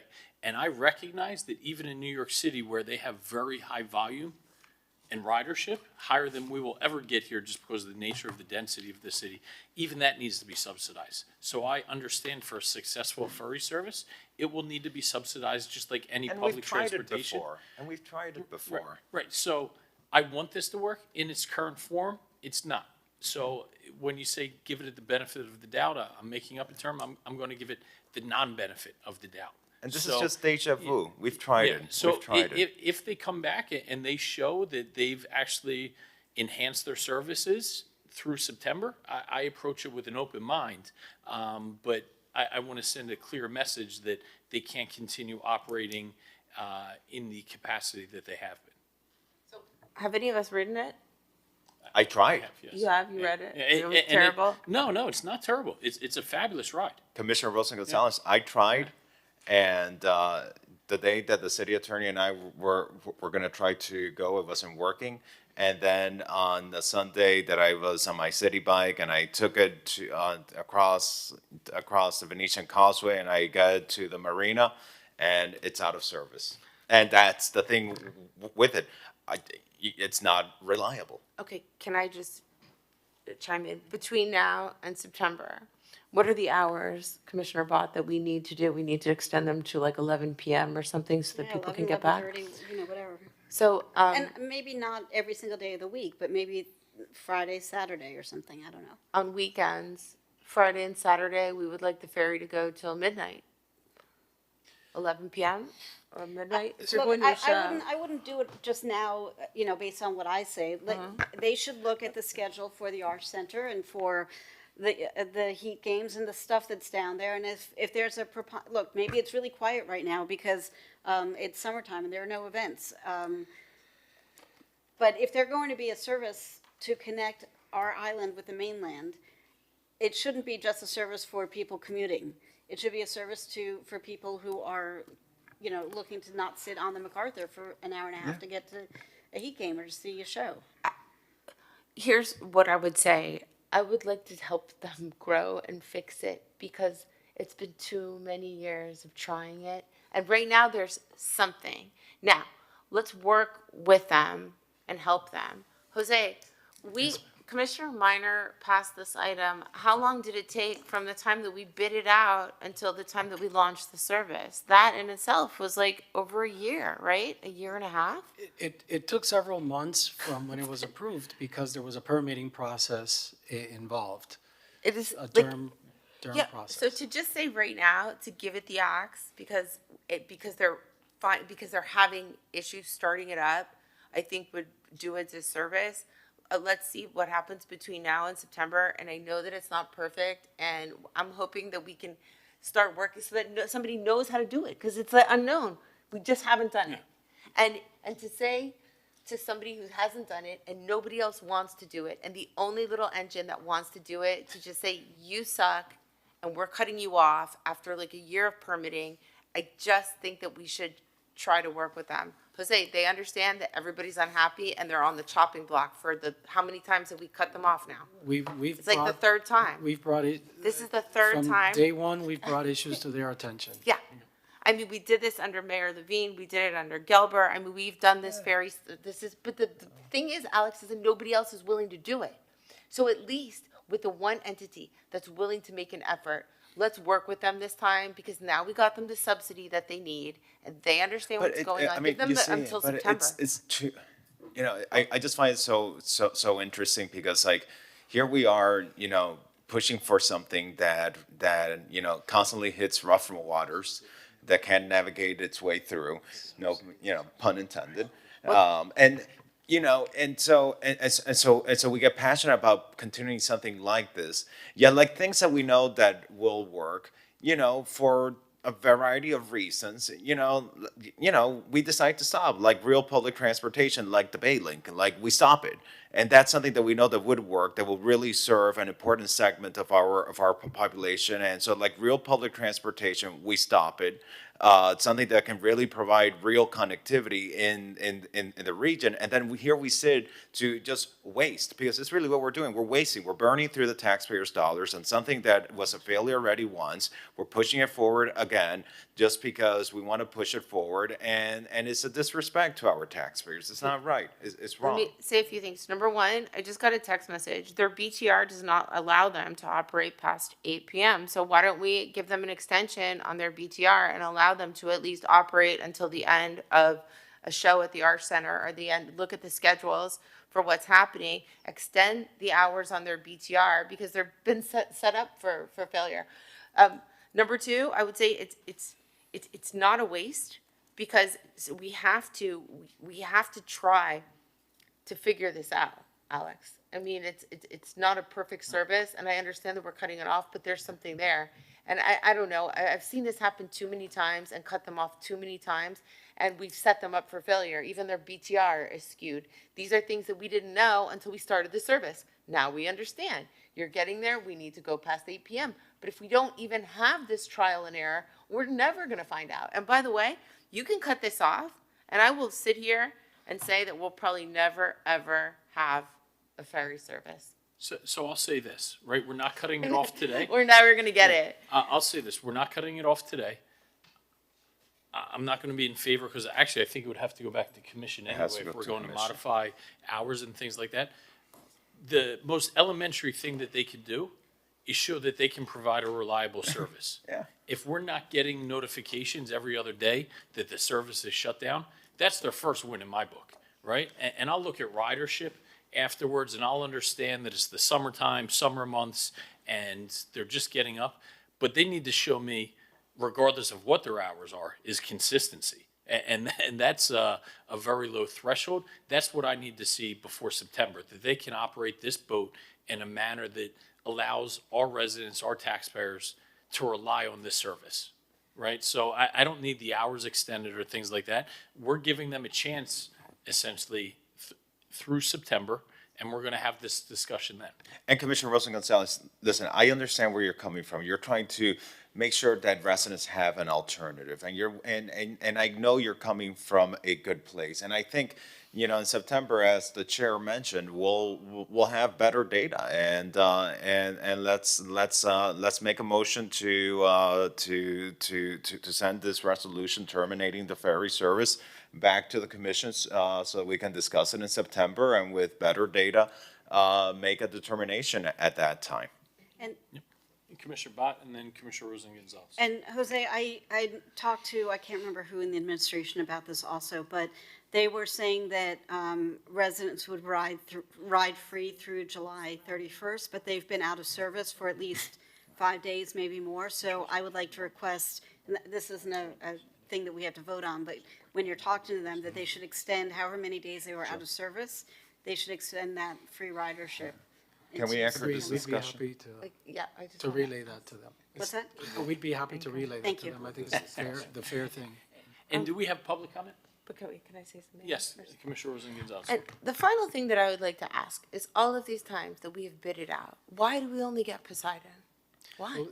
This is the Because first. the market is talking to you. This is The market is actually- telling you something. Sometimes a free market Have- that maybe tells we need you to put a it out with the message. subsidy, like we have. This is the look, first time we subsidize the service. This So, is actually and the it was first an time. unsolicited type of thing. We didn't put that out to the market. So if we do have to terminate them because they're unreliable and dirty and the service doesn't work, then we need to immediately, that same commission meeting, put out to bid work on a bid for a reliable ferry that has a subsidy, that's an electric boat, something that possibly will work.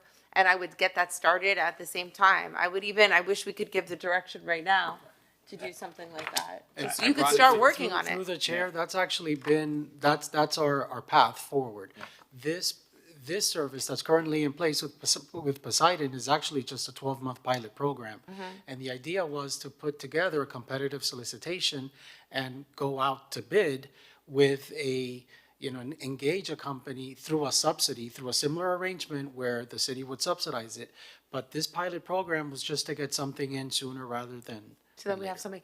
I would say that even, as they work toward it over this initial 12-month pilot program, that we don't cancel it while we bid out a better service, because I think we do need to show that we have something to apply for all of these different state and federal grants and show that we're making the effort. But if we show that we're just canceling it, that we have nothing, that we have no proof of ridership, that we have nothing to give them, we have no data, then that does us a big disservice.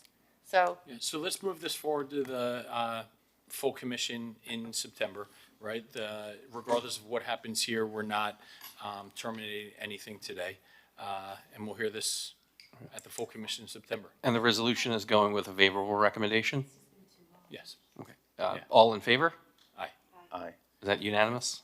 Aye, Captain. Oh, I'm a no. Okay, that's what I thought. I just wanted to check. Thank you. Uh, It'll be recorded. Just because I talked to Parks and Rec. Oh, is there somebody online?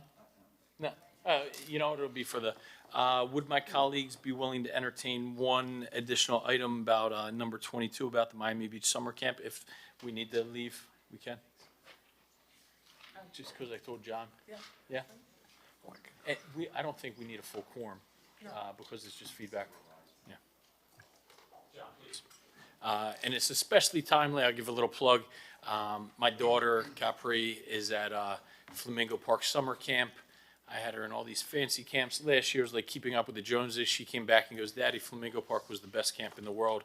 And just last night they had their talent show. They packed the Fillmore. I was expecting to show up and it was an audience like this. The Miami Beach Summer Camp packed the bottom row of the Fillmore. It was incredible. And so many oftentimes we forget that there's this, entire community out there that's not these political activists. They don't show up to meetings. Yeah, but it's a different world that exists. I think it was the mayor of Bogota, and I'm paraphrasing here, but Enrique Paliceto, he said, build a city for the children and everything else will take care of itself, right? And John, what I saw last night was magical, right? It was families, it was a community. However, one of the things that is restrictive is, I know from anecdotal experience, when summer camp sign up comes up, if it opens at 10 a.m., if you're not registered for Flamingo Park by 10:15, you don't have a spot for the summer. And I know from all the parent WhatsApp, PTA groups that I'm on, there are tons of kids that wanted to get in that weren't able to do so. So this is such a critical service. It's part of economic development. It's part of our families. How can we expand this? Because I just sense that there's such a demand there that we're not able to meet, and I'd love to be able to support that. I'm just going to read the item. Number 22, highlight the demand for Miami Beach Summer Camp Program and explore the expansion of the Miami Beach Summer Camp Program if needed. Number 22. And thank you, Commissioner, for the review from last night's playground review. You said it very well, and covered all the points. Our summer camp, our childcare is extremely popular. We offer full year childcare. You have summer camp rolls into your after school program, which rolls into your teacher day off, which rolls into your spring break and winter break holidays. So what many people experience is those year round. It's called a rollover. So a lot of those year round childcare participants, they automatically fill the spots. So there's only a limited amount of spots for others. It comes down to space. You can only have so many children. You have ratios, you have square footage capacities. We do have a GOB project for a future tranche at Flamingo Park, which will make that facility larger. But that's years away. So Yeah, you have the South Shore Community Center. You have that entire area downstairs. You have a playground. You have an upstairs auditorium, and there's no summer camp there, Commissioner Magazine. So if you would like, I would co-sponsor with you a summer camp program at the South Shore Community Center. By the way, they're close enough to get them to the pool if you wanted to go to the pool too, right? Now, if David's able to link in the legislative aid into this, that'll be really impressive. You're thinking about other than construction and other possible sites, a lot of cities do, partner with the schools. But there are restrictions with the schools. They do a lot of their maintenance in the summer, and they can't open it up for 10 weeks for that many hours. But we could certainly, work together. We did try to get into school years ago. We weren't How able about the to. convention center?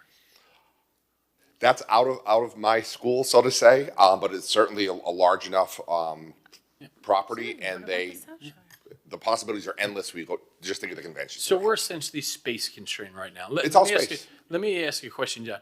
When a resident signs up, Mm-hmm. right, do we lose money? Yes. Any idea how much we're subsidizing? Per Our, child? our child care is heavily subsidized. Okay, just do an LTC later on, or just be prepared for next discussion. So we don't only need to find space, but funding. I just need to know that. I can give you a quick number. Okay. So if I just quickly use, and this isn't talking utilities, these are operating expenses. North Shore Park Youth Center has about 300 campers. Okay, it's about a $298,000 subsidy. Okay. For that. So about $1,000 per kid. Specialty camps pay for themselves or more. Okay. Our child care is subsidized. Okay. So what I will ask, we will continue this, not to September, but to October. I would love if you could work outside of your realm, work with our assistant city manager, parks, with Liz in facilities. And let's find places where we're not space constrained, right? Let's be creative. The convention center, South Shore Community Center, maybe the Tallahassee Legislative Aid. But be creative. Yes, sir. And I would love to go back and tell these families and say, if you couldn't register for summer camp this year, you are going to be able to next year. Commissioner Rosen Gonzalez. I mean, I'm sitting here right now and I'm looking at the director of the Wolfsonian and I'm thinking, why doesn't the Wolfsonian have some sort of summer camp program that we help subsidize too? And that's something that you could work with right there, or even the Jewish Museum of South Florida. But I mean, you guys would probably welcome some sort of programming like that. And you have the benefit of the SIU, educational program. You could bring in, their people to help you format the program. Not that I'm putting you on the spot, Casey. And Casey, if we heard your item, you've been standing here, sitting here patiently. Which number is your item? We have to call. I'd love to. He's such a gentleman, and someone else would be texting me like, "Hey, call my item." Casey, come up Casey, and get come it while on you up. can. And you John, might be getting thank a you so summer much. camp. We'll show that Okay, so continued. we're gonna show the item return to the October FERC with an update on possible new locations for summer camp. And partnerships, not only locations, but partnerships with perhaps some of our cultural institutions. Okay. No, we want to deal with number 19, I'm sorry? Okay. Cool. Yeah. Number 19, discussion of the possibility of making up the funding shortfall for Miami Beach arts and culture organizations caused by the new state budget cuts. Number 19. Commissioner Bott. Yeah, so, Casey, nice to see you. Casey at the bat, right? So this is not intended to be an ongoing expenditure. This is intended to be a Band-Aid when we are dealing with unceremonious cuts to organizations that have no reason to have their funding cut by powers outside of our city limits. There was a table put together, it's in the packet, of sort of the best case scenario of what everybody would love to get. And I think that is kind of a lot of money. I want to make sure that everybody gets something that they can use as a Band-Aid. So what I would propose is kind of a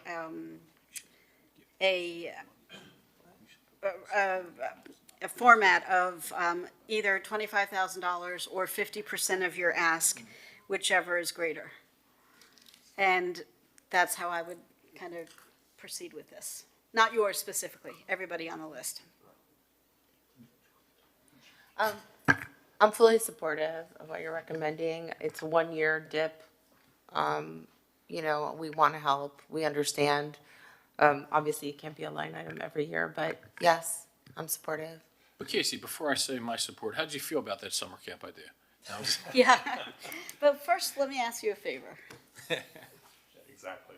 So just, could you clarify 25,000 for each of the organizations that are listed, or 50%? Or 50%, whichever is greater. Understood. Understood. So you do understand our original ask for to the state, or are you talking about the original funding levels that the state's recommended Of the 960. of the 960? Okay, thank you. Commissioner, Look, you I have wish, in the ideal world, I could give you all the money in the world, but You know, any You know, funds I'm that not- can I'm support not us there. as the arts and cultural organizations is welcomed.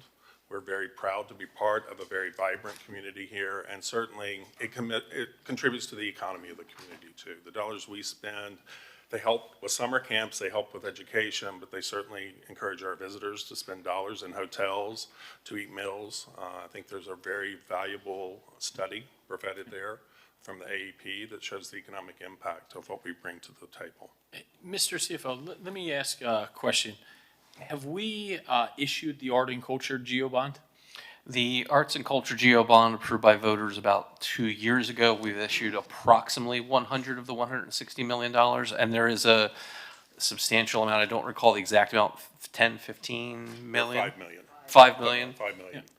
In So- total? So where I'm actually going with this is, and I'm guessing that the majority of that money hasn't been deployed yet, so it's actually sitting in a quasi escrow account.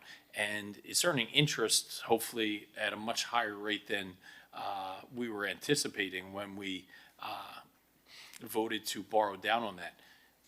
Is there an interest income that we're getting from that $100 million that's been already bonded that we'd be able to put towards some of this? Would have to be specifically towards the capital projects that were approved by the voters and bonded out. It would have to go to those projects. Could not be utilized towards operations. Got it. Okay. Nathalie, yes, We have one public comment. please. Daniel Seraldo, please unmute yourself. Yes, hi, Commissioners. Daniel Seraldo with Miami Design Preservation League. I wanted to thank you all for taking on this initiative. I was in Tallahassee for the arts and culture advocacy, and I know that cultural institutions around the state worked very hard for this very long grant process. Takes about 2 years, and then to see the legislature recommend 47%, and then it go and get vetoed at the end is a real hit to the cultural anchors and institutions of the city. I also want to mention that this grant is for operational support. So the GEO bond being the big capital projects is very critical, but this grant was supposed to kick in this month in July, and so many of us are scrambling for that, whether it's 70,000 around that operational support that was cut. So we want to thank you again, and I think it's another example of Miami Beach leading the way in arts and We think you'd be perfect for Culture. summer camp too, Daniel, over there on 10th and Ocean. You've got the beach. Let's do it. Let's do it. Okay, all right. Can't wait to see our kids learning about, Art Deco stuff. And Miami Modern, like Commissioner Bott just. Okay. So is there a motion on the floor? If I can, and I know I'm going to have Commissioner Bott help me out with this, I believe it's return to commission with a favorable recommendation to provide support of $25,000 per listed organization or 50% of the number provided. Whichever is higher. Okay. All in favor? Aye. Thank you. Thank you very much, Commissioners. Thank you, everybody, for a fabulous meeting. I think we got through a lot, didn't spend a ton, which I like. Yeah, exactly. Camp. Where? Okay. Thank you, everyone. Motion for meeting adjourned.